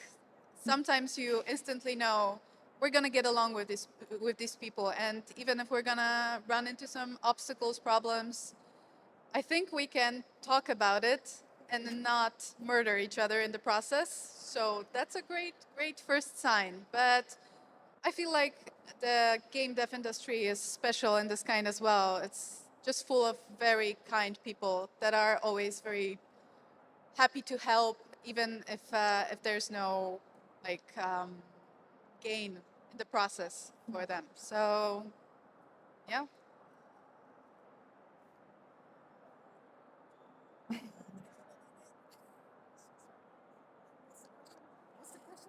The question was, how can developers make sure that they can communicate that to you that they are the right team for you?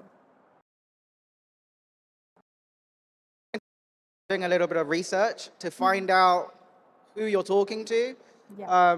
Quite often, publishers do these things where they'll talk about what they're looking, who they are,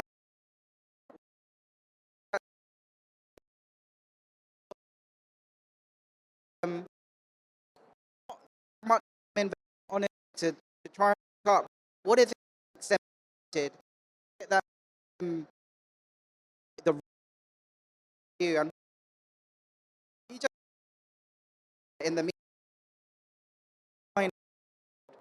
that make them excited, speak their language. Because you might be pitching something that's already perfect anyway, but maybe it's just the wording slightly different. But if you use like certain wording, then it just, the penny drops for the listener to go, okay, you are what I'm looking for. Let's go. Let's dig deeper, right? So just doing a little bit of research ahead of some key meetings. Not, you know, to do it for all of them is obviously quite a lot of work, but for some of the key ones, I'd definitely invest that time in to see like, okay, how can I make sure that I promote myself in the right way to the person that I'm speaking to? Yeah, okay. Well, what advice would you give to indie developers to present their games in the best way to your studios? Sorry, to you, yeah? To publishers. To pitch them. I'd say come prepared with a pitch. I think that's that you have rehearsed, ideally, like that you want to know what you're presenting without even sort of looking at the slides. And it should be like a natural conversation, really. And that's a tricky one. Just be prepared, but be prepared for questions. Just so as I said, going back to before, just be honest on what your challenges are, because your publisher is meant to support you along the way, like help you with if there's challenges coming up and help you resolve problems. So it's yeah, like a clear pitch that's not like just information dumped on the screen on the slides. Please don't bring a 40-page pitch to me, because I think after 20 minutes I'm sort of starting to switch off. You know, like I want to see all the key information. Like, what do you want from the publisher? Like, what is the game? What is the core loop? You know, what's the fun? What do you want, and who are you, basically? Because I want to know like what you've done before. If you're a team that worked on things before, if you've worked on other projects together, or whether it's like a first time, what's your background, so I can tell to say that you know that you can deliver, essentially. Yeah.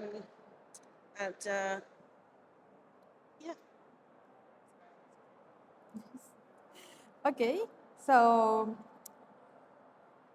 well, we have some discussions with some publishers, and some agree and others not about the early access. What do you think about it? Is something that you recommend or not, and why? Gosh, I think that probably depends on the publisher. I mean, for Marvelous right now, I don't think we're really looking at early access, but again, it can be great, and as long as you've got a good roadmap of content updates like frequently. But I don't know. Do you guys do early access? So like early on, when early access started, it was something that was, I think, universally seen to be quite positive, or people just didn't know about it. And then as early access kind of evolved, the expectation from the users of early access has changed. Like, users now expect early access games to be almost finished, basically finished. Like, the expectation from the market's different, and also the expectation from publishers are different. And so it's evolved. And generally speaking, I won't say like specifically what publishers think what, but generally speaking, I think today, most publishers do not like early access anymore. And the key reason behind it, I think, well, it depends. It does depend.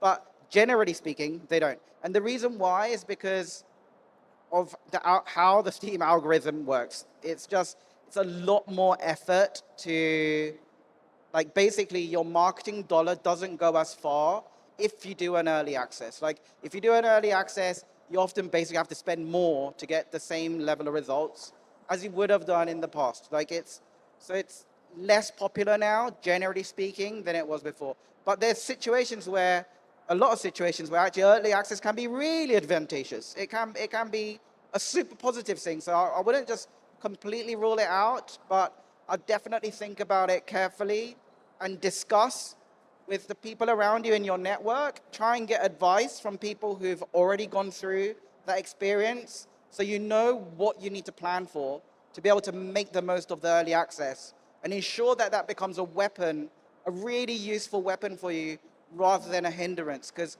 it can become a hindrance.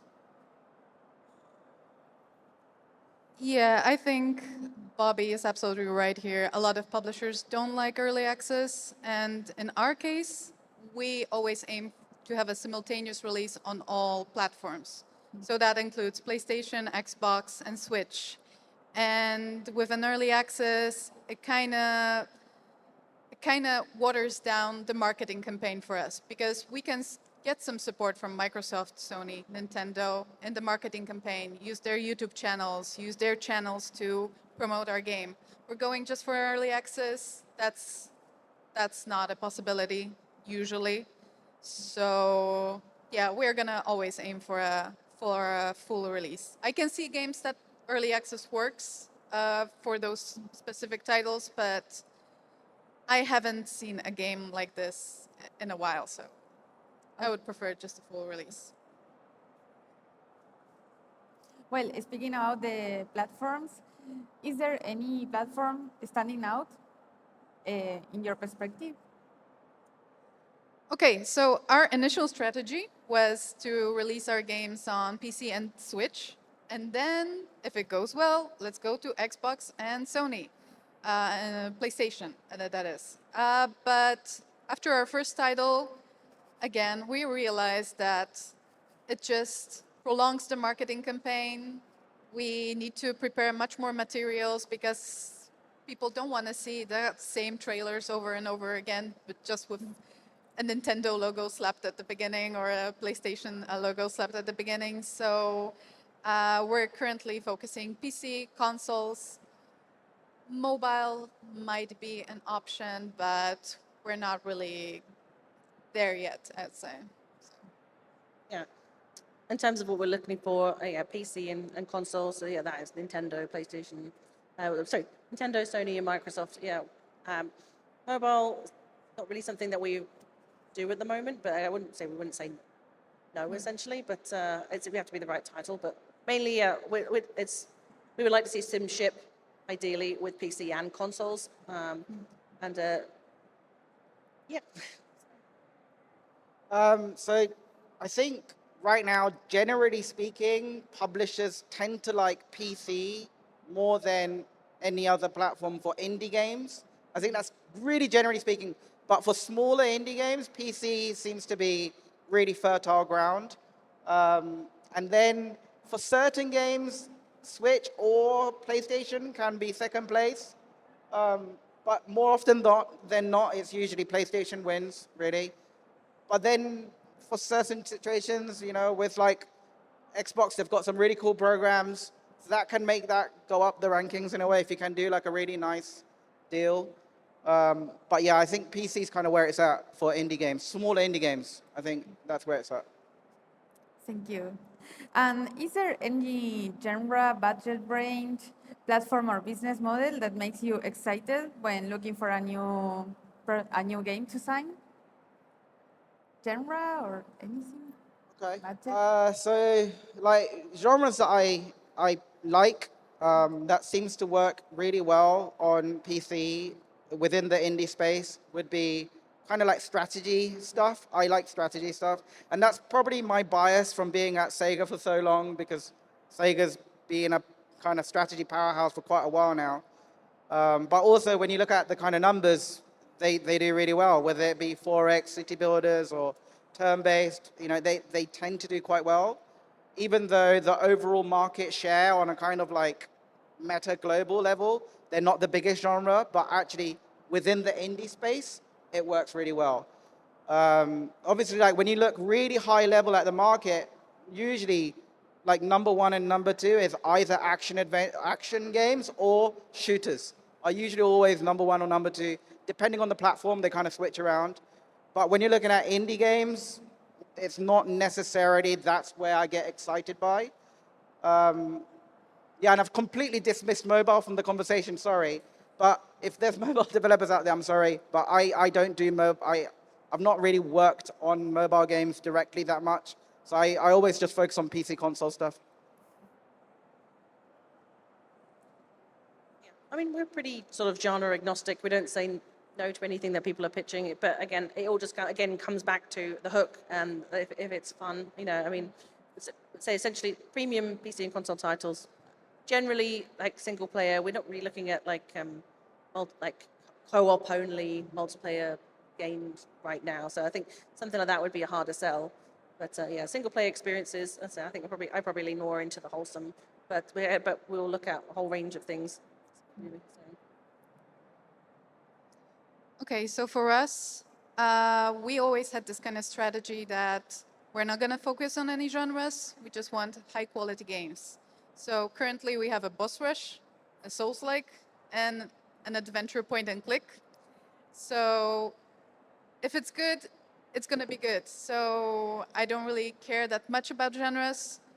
I have a personal taste for roguelikes. I just don't get bored of them. Whenever I see a roguelike, I'm like, yes, I'm gonna try it for sure.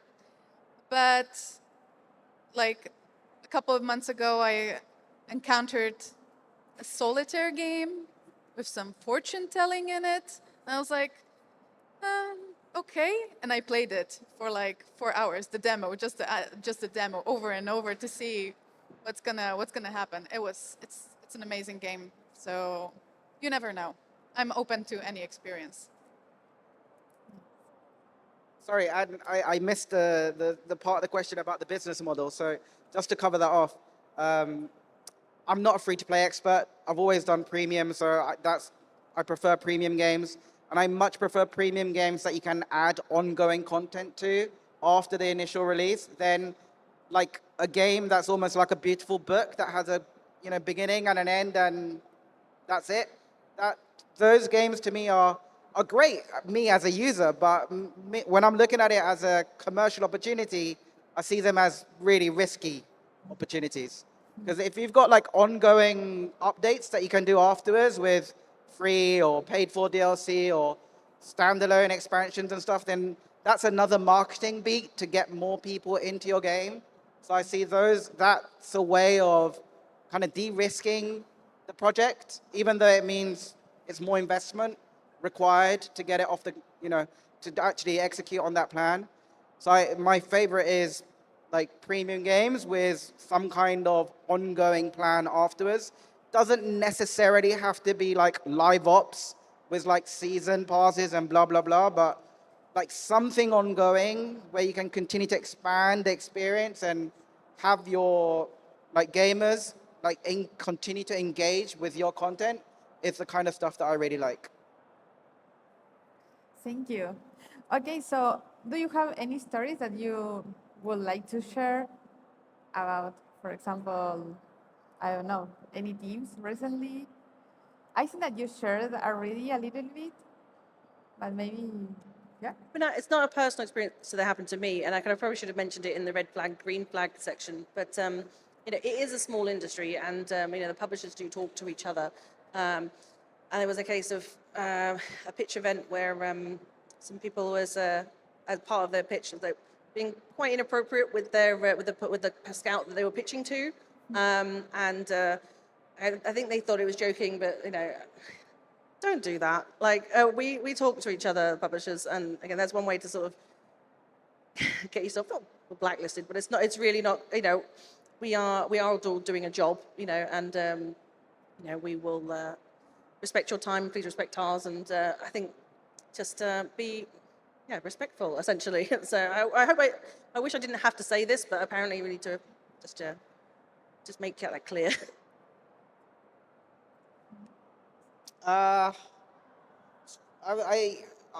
After reading the question, I struggled to come up with like a really interesting anecdote, to be honest. But like, there's quite a few occasions where I signed games because someone recommended that developer to me, and it was kind of like word of mouth. And when I look at like my, because I always tracked my kind of like activity meticulously in terms of how many pitches have I seen, and where did those leads come from, and how far did it go in my funnel, the evaluation funnel, before those opportunities were rejected ultimately. And when you look at when I looked at the effectiveness of different funnels, the most effective funnel was the word of mouth funnel. When someone recommended a game to me, that was the one that was like, in terms of the number of the total bucket size was the smallest, but it had like a really good conversion rate in terms of success rate to signing. So network like hell, man. Talk to your friends, get them to recommend you to publishers, and that way you kind of, you increase your chance of success. So sorry, it's not like a very specific, this developer did this, but it's, it's something that I'd think is a good strategy. Yeah, just to add to that, like, say I'll see a pitch and I really love it, but it just doesn't fit in the FY, or we're just over capacity. We will share it with our other publisher acquaintances. So it's we all want at the end of the day to release great games. If we can't make it happen, we will share it. So networking, is key.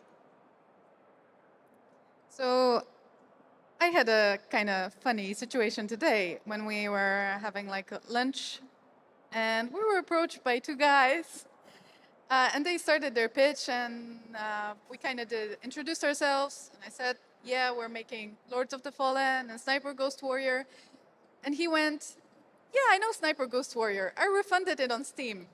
I was like, maybe you should stop digging. maybe, yeah. But all good. Contact me after the event. We can straighten it out. That's okay. Okay, everyone. Well, I think that that's all. And I wanted to thank you for being here and to be part of this panel. Yeah, thank you.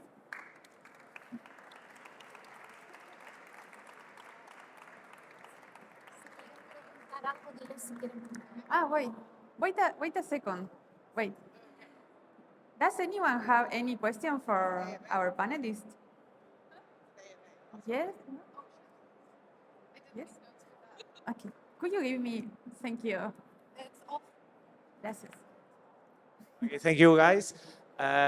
In general, what is the best moment for an indie developer to come and talk to you about publishing? I mean, is it when they have a kind of a vertical slice, prototype, concept?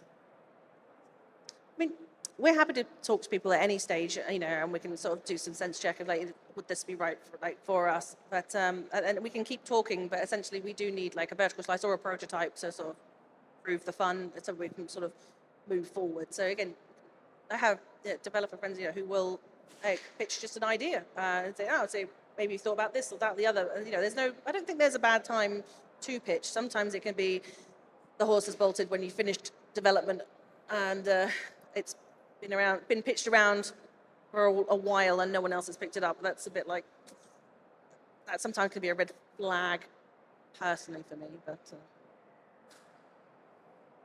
Yeah, if there's like a month left to release the game, then it might be a little bit too late to pitch to publishers. But besides that, I think for us internally, it's hard to sell internally a game without a playable prototype. So it can be full of placeholders, it can be clunky, but if it proves the concept, we'll take it, we'll be happy. So anything playable really, really helps. Yeah, so this is like a really common question that actually studios ask publishers. It's a great question. My answer to it always is it's never too early, but it can be too late, right? The thing is, it can be too early in the sense of the publisher is not prepared to sign it yet, but it's not too early in the sense of establishing a relationship and keeping them updated so that you do hit them when it's the right time for them to evaluate the game. Generally speaking, publishers will, like majority of them, ask for a vertical slice, a pitch, and a production plan. That's that. So if you've got those three things, you're definitely ready to pitch to a publisher. But you have to bear in mind that a publisher typically, on average, like quite often, takes about 6 months to sign a game from initial pitch to execution of the agreement. So if you're like pitching a game really late in the dev cycle, I mean, by the time they've signed it, you might have already released the game. That is way too late, right? Or you've left it too late and you haven't got enough runway to continue development and then you have to disband the team, then you're too late, right? So like start the whole process early, establish like who the potential right partners are and keep that rapport. Keep checking in with them, maybe once every 2-3 months or something and let them know where you are and maybe see if you're now at the right point for them to sign your game, you know, if you've got the right material. So just get in there early, get recommendations, start opening doors. Thank you. Anyone? Another question there? Thank you, Lara.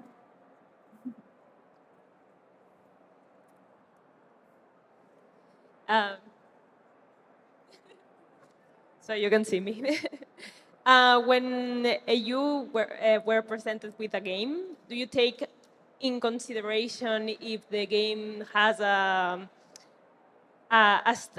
style, maybe cartoon, maybe realistic, but it's consolidate? It's clear that they have a style in the game, or more the ideas in some cases. Maybe the style is not consolidate, but they have potential. Maybe later an artist can consolidate the art. I don't know. I'm not sure if I caught the question properly, but I'll try and answer what I think I heard. So generally speaking, like an art style of a game, it's totally up to you guys, right? Like I think some publishers do have a like sort of flavor of the kind of look of the games they go for, but generally speaking, by definition, bigger publishers do like a portfolio play where they've got like a variety of different things, so they're not putting all their eggs in one basket. So you being you is cool, whether that's photoreal or cel shaded or however the game looks. But quite often, I'll go to like a slightly different tangent, but the scouts who are looking at the games are really used to looking at games early in development, right? They can kind of fill the gap and go, okay, it's here right now, but potentially I can see where it's going to go 24 months down the line. But the scout isn't the person that approves the game. Like they have to go through like a green light process internally, and there's an approver that's usually like senior leadership level, and typically they're not used to looking at really early game development. So like making your game as pretty as it can be, no matter what the art style, at the time of pitching will definitely improve your chance of success to get your game, you know, across the line, signed by a publisher, and kind of go full into production. Yeah, so a pretty pitch definitely makes a difference. As I said, when it comes to the playable, placeholders are fine, but it would be great to have like a mock-up screenshot of what you're aiming for. You can even invest in one screenshot, concept art, something that this is what we want to do. This is how the final product is going to look. Don't look at the gray boxes here. Just this is what we're making. So as Bobby said, higher management, they sometimes lack imagination, and it's good to fill the gaps for them sometimes. Yeah, I'm not sure I can add much, but I would say if you have a prototype that is just a grey box, that's fine. If you're able to do a little beauty corner where you can sort of see the representation of the artwork that you're looking for at the end, that goes down well. It doesn't have to be functional, but I just want to see it, or some sort of proof of the art style that you're going for. The art style is quite important for me. Yeah, I think you pretty much covered it. Did that answer your question? Yes, that's the answer. Thank you. Thank you. Anyone else? There.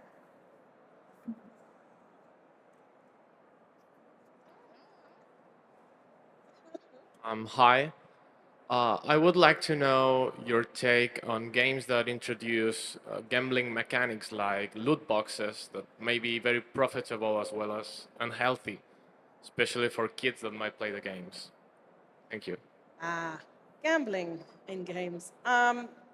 Personally, not a huge fan of games that, especially if it's gambling introducing gambling mechanics as opposed to just loot boxes. If it's going to get yourself an 18 peggy, that makes things difficult commercially to release. It's not a no-go, but it's for us, you know, ideally not. We're not a fan of loot boxes internally because of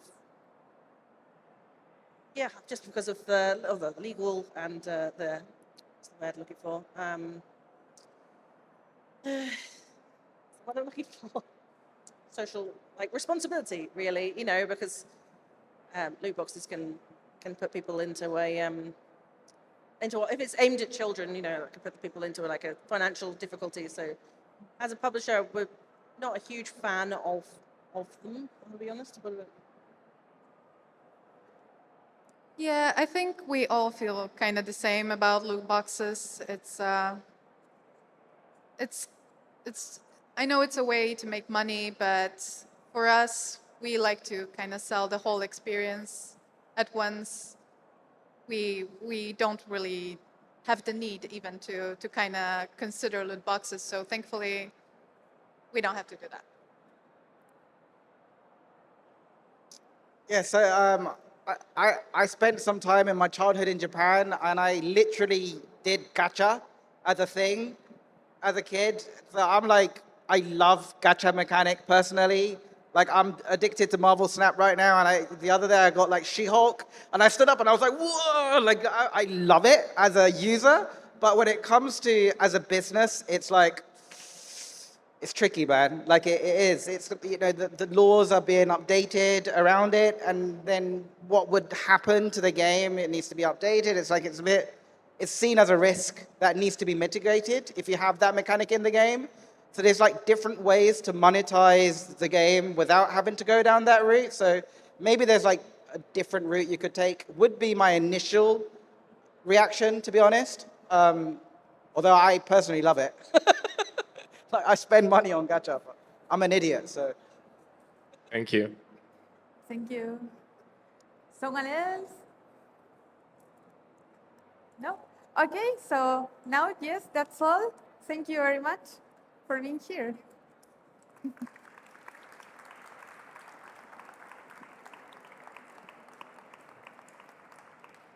Tenemos que sacar.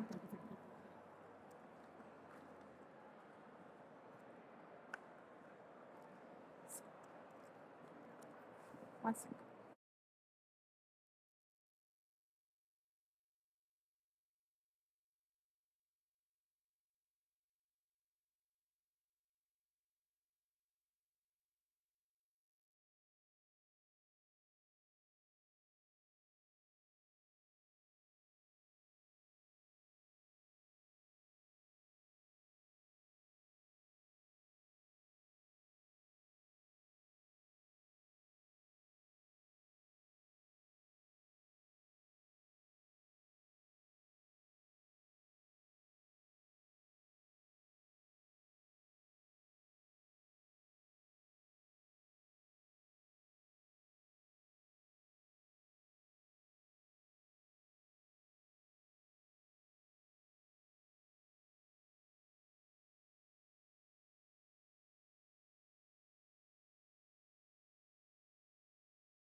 Give them some energy, right? Because they deserve that. Yeah, please, a round of applause. Let's make some noise.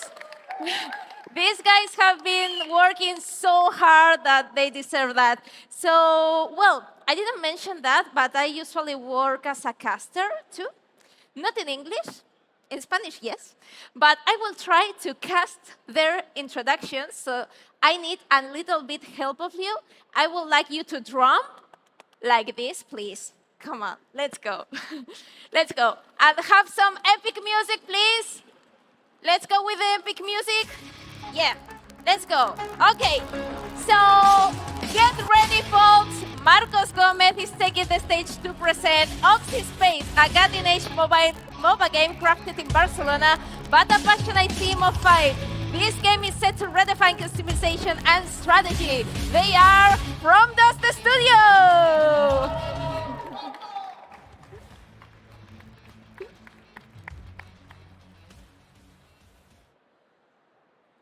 Hello? Now. Okay, hello everyone. My name is Marcos Gomez, and I'm going to talk about our recent project that is called Oxyspace. Oxyspace is a free-to-play MOBA that will be available on Android and iOS. Our team is formed by 5 people, 3 artists and 2 programmers, and we have been working together more than 2 years. We like to define our game as a game where you forge your own path with your custom robot and battle in different biomes with powerful skills.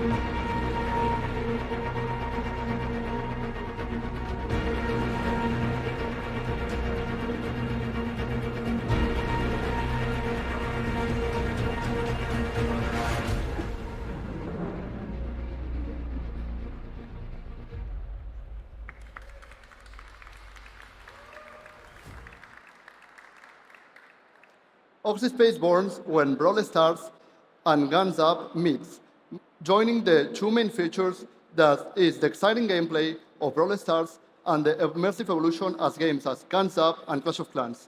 These 2 features are joined with this action phase that is the battle, and also the meta phase that is the evolution and the building of your base. Our main feature is the customization of your robot. You can change every single piece, and it will let you the freedom to create your own playstyle. As you can see in this gift, every single piece brings new skills, stats, and a lot of possibilities for the player. Also, another feature that we have is the immersive evolution of the environments. Each environment has it doesn't have only the aesthetics.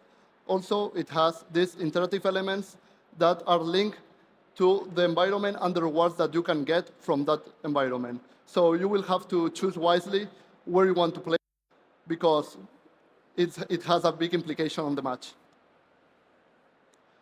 And last but not least, we have the immersive evolution unique selling point that, as you can see here on this gift, we went from level 1 to level 2. So this will get the player the feeling not only to evolve on the character part, but also you will be progressing and upgrading your base, getting a better cool look each time you evolve. So this is all. Thanks for your attention. Here you have the contact info in case you're interested. And also, you can search our website, oxyspace.app.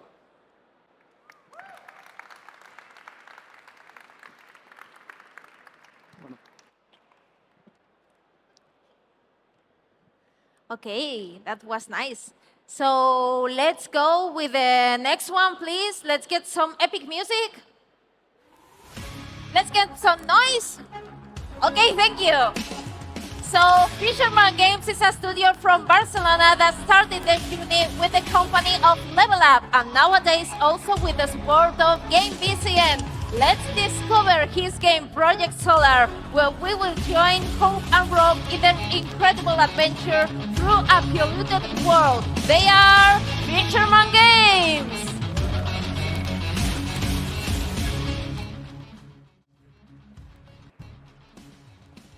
Hello, everybody. It's an honor and pleasure for us to have you here. I am Xavier Aguilera, producer of Fisherman Games, and I'm going to present a little baby called Project Solar.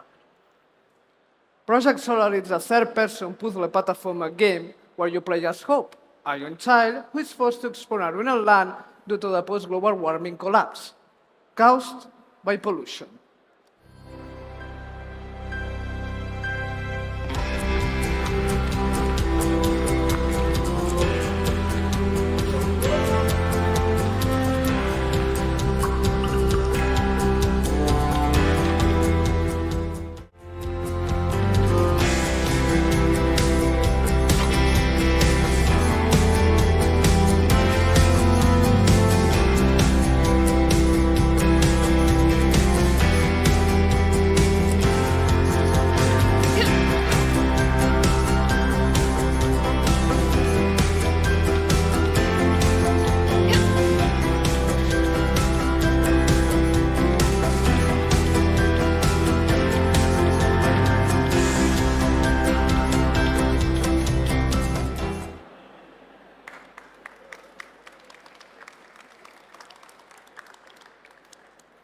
As the name says, this is a game where solar power is very important.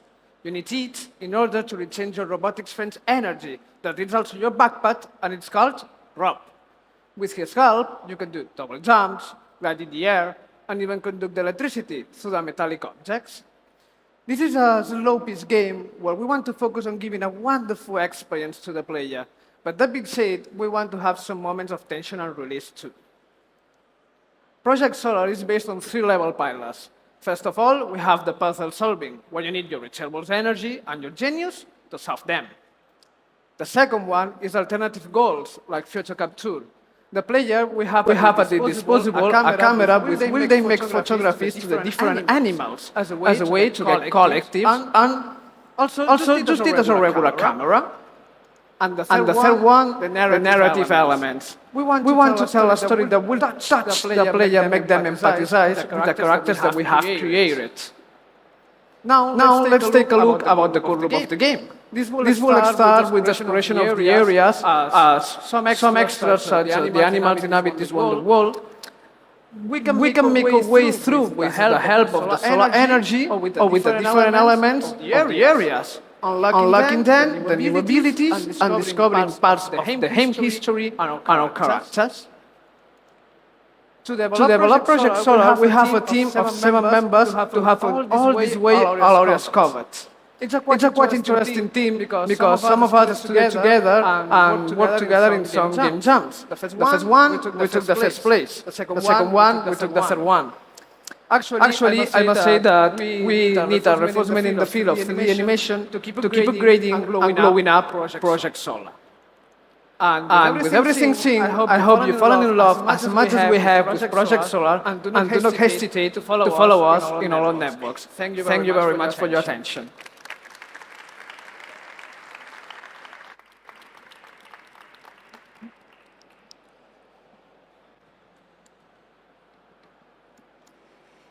So, okay, let's go with the next one.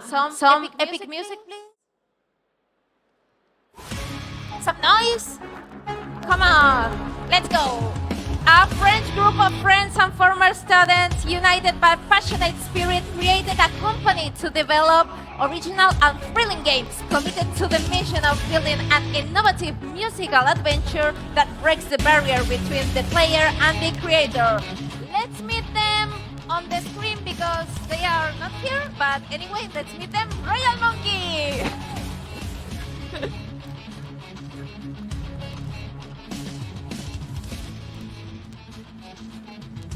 Without further ado, let me present to you our game, Avian.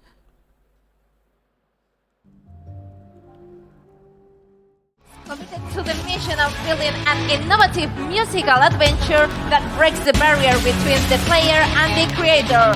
Let's meet them on the screen because they are not here, but anyway, let's meet them. Royal Monkey!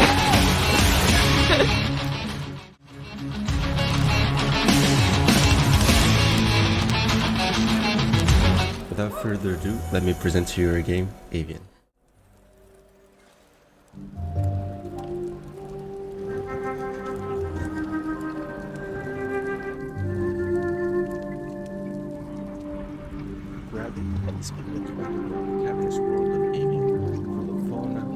Inside this musical adventure, your only tools to interact with the environment are music instruments. And this is the Anavi.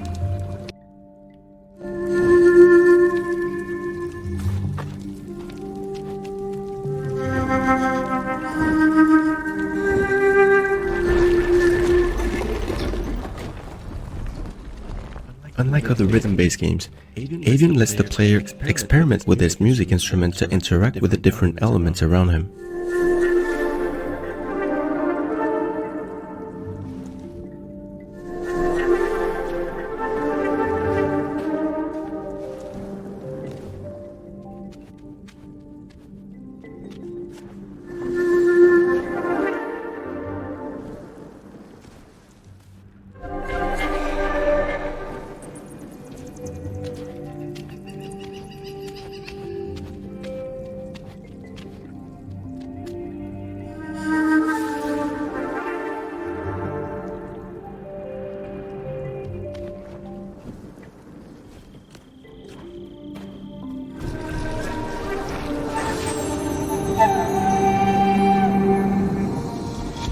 This is it.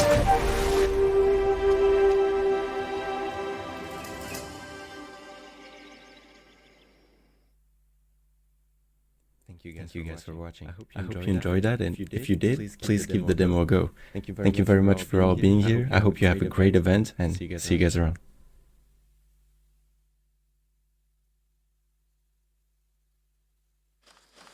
Okay, we have 3 left, so let's move on. And some epic music is coming, and some noise too. Come on, guys, only 3 left. Okay, let's go. Since they were students, they've been preparing something big. You could say they always wanted to become legends, so closer every day, not to being only a project from Barcelona, Project Legends. Woo! Hello everyone. Oh, how quiet. So let's make it again, please. Hello, Indie Dev Day. Yeah, let's go. I mean, this is a soccer game. We love soccer here. I'm Adrián Jaime, CEO and co-founder of Project Legends. And right now we are developing Soccer Legends, our first video game that is completely related to soccer and anime. I think that there's a lot of anime in this place. So, what are you doing on Soccer Legends? On Soccer Legends, you will collect a lot of different characters, all of them with their own unique powers. You'll have demons, you'll have Sagittarius, Gemini, you'll have flavors such as sushi, you have banana, a lot of different things mixed and represented as unique soccer characters. And to give a little bit of a little look at the game,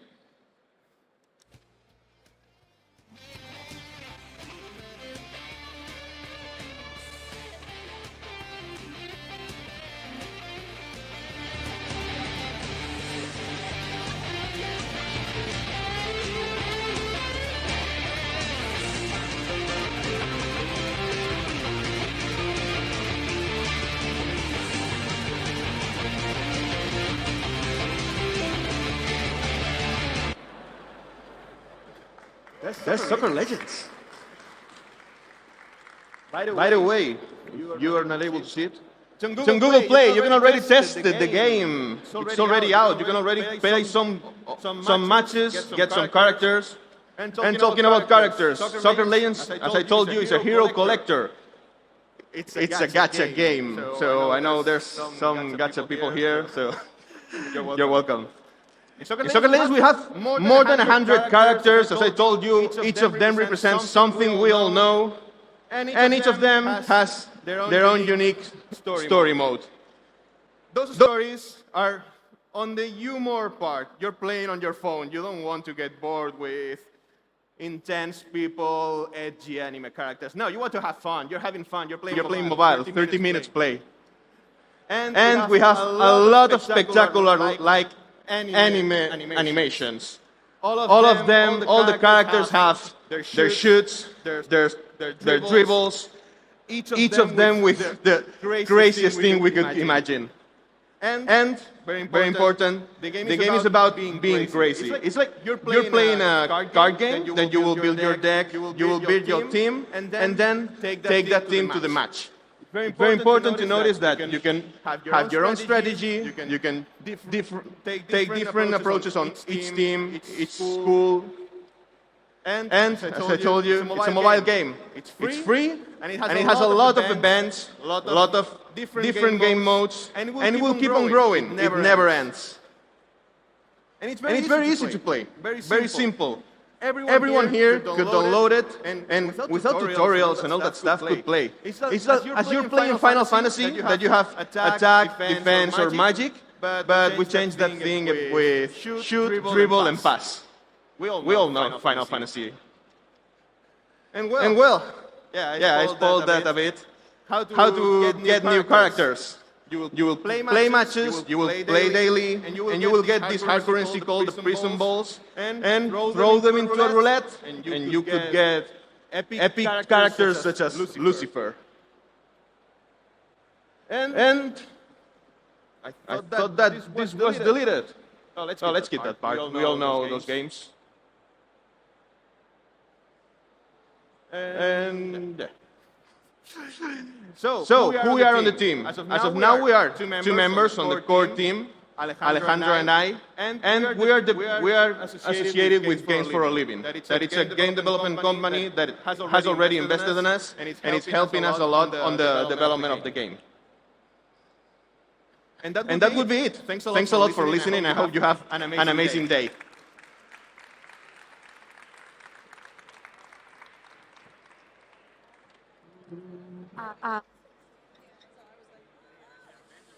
Okay, thank you very much. Two left. So let's go with epic music.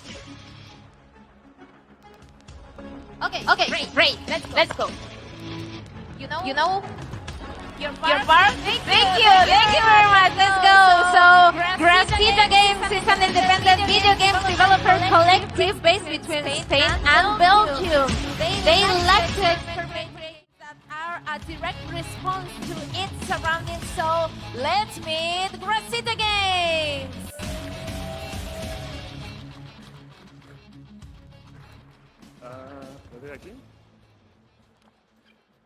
Hello everyone, my name is Isra. I'm very happy to be here with you guys to show you my project Kido.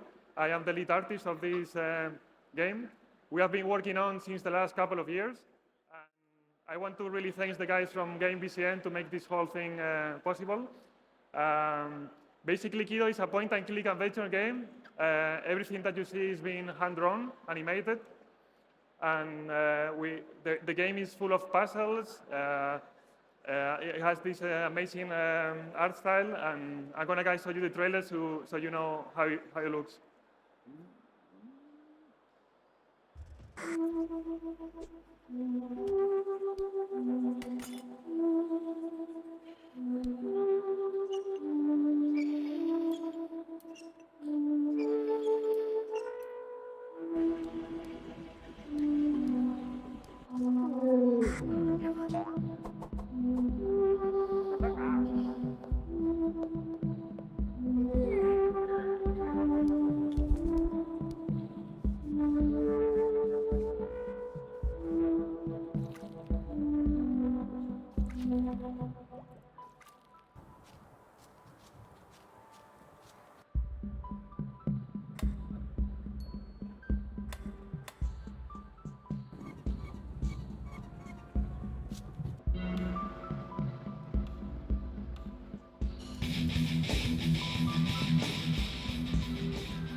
Thank you. So yeah, a little bit more about the art style. Everything that you see is hand-drawn animated. We understand our game as a kind of visual novel that has been transformed into a video game. We reduce the color palette only using 2 colors. And you won't find any conversation in the whole adventure because we push ourselves to tell the whole story through images, making the adventure a bit more intuitive and also easier to export to different countries and regions. We have the idea of releasing the game next year, mid-2024. It will be available for Steam, for Switch, and for mobile phone. And a little bit also about the story behind Kido. Everything that you see is based on true story. Kido has a really tough life because after being fired from his last underpaid jobs, he decides to stay at home just watching TV and eating pizza. Until one day that his little dog Spooky abandons him, and that's the kickstart of the adventure. So you will meet Spooky or not, but also many, many other characters that are going to make the game more challenging and more interesting. This is a glimpse of different scenarios you will find in Kido. We like to call it domestic surrealism, together with different puzzles. We like to combine more logic puzzles with more like narrative puzzles to make an equilibrium. So that's it. We are Grasita Games, a truly indie studio. We really believe that games are powerful tools for storytelling, and we do all our creation straight from our hearts. Feel free to pass by to our website, kidodegame.com, where you will find our trailer, the gameplay, and a playable demo. And thank you very much again. Bye-bye.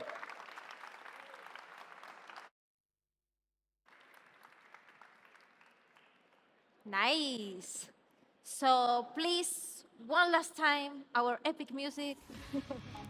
And our drums, please, okay?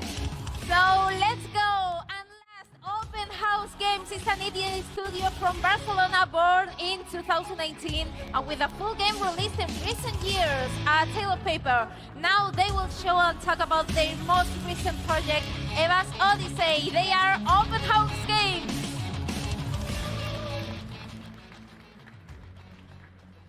Hello, I'm Pau Marin from Open House Games, and welcome to our presentation of Eva's Odyssey for GameBCN. Let's start by seeing a small gameplay preview of the game.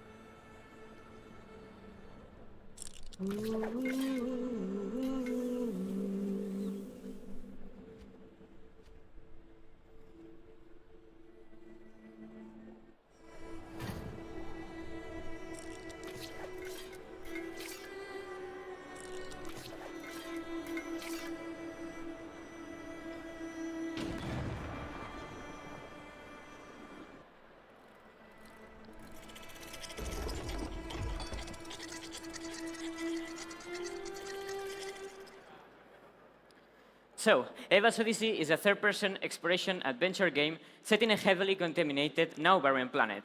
Eva is an under girl that lives in this world and will embark on a dangerous journey aboard her metallic bug ship in order to find and purify these four giants to restore life in her planet. Our gameplay is heavily inspired by games such as Zelda, Spirit Tracks, and movies like Hall's Moving Castle. You'll be going along in the ship, following the track, while collecting resources and defending yourself from incoming enemies, upgrading the ship with new abilities, and collecting stuff that you can put on the walls of your ship to decorate the way you want. Once you step outside, you'll be scavenging upgrades for Eva, solving some puzzles, and exploring some linear levels. It's important to know that the game is not an open world. It's just a series of interconnected zones that are connected through the ship's tracks. You will also find some bosses that you'll be fighting with your ship or with Eva.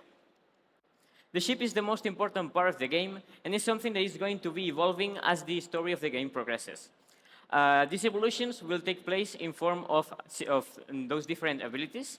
Some of those abilities will be the horn boost, that is used to escape rapidly from dangers or to destroy weakened structures, or the cannon that you can use to shoot some enemies and destroy any obstacle that you find on your path, and the spotlight that lets you see in darker areas and solve some puzzles and repel some types of enemies. To generate power for all of this, you'll be using your windmill. The windmill is something that you point into the wind direction, and it generates power to keep the ship moving. And the hook turret, it's something that you use to collect scrap that is found on the world in order to generate fuel for the ship's special gadgets. Open House Games has been around since 2019, creating thought-provoking games that feel special and different to play. We have a multiple award-winning game called A Tale of Paper Refolded that is available now on all major platforms thanks to Digerate Games. Thank you for your attention.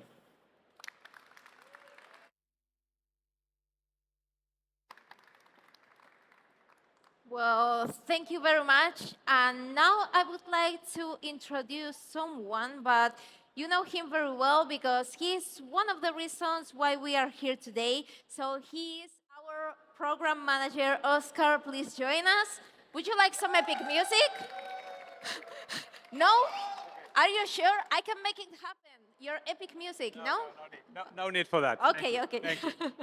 Well, I'm so proud of having the effort the teams have done this year, and as every year. Behind the effort of the teams, there is the effort of GameBCN team. So thank you very much, all you guys. And of course, this wouldn't have been possible without the help and support of mentors from the program. I see some of them here around, mentors and trainers. Thank you very much for your collaboration in the program. Do you want to play these games demos? So all you have to go is visit our website, or we have a booth just down there. So feel free to go there, and we are going to open GameBCN 9 call in October. So if you are a developer, you have a cool game, please apply, go through our website. So I hope to see you next year. Thank you. Thank you all for coming.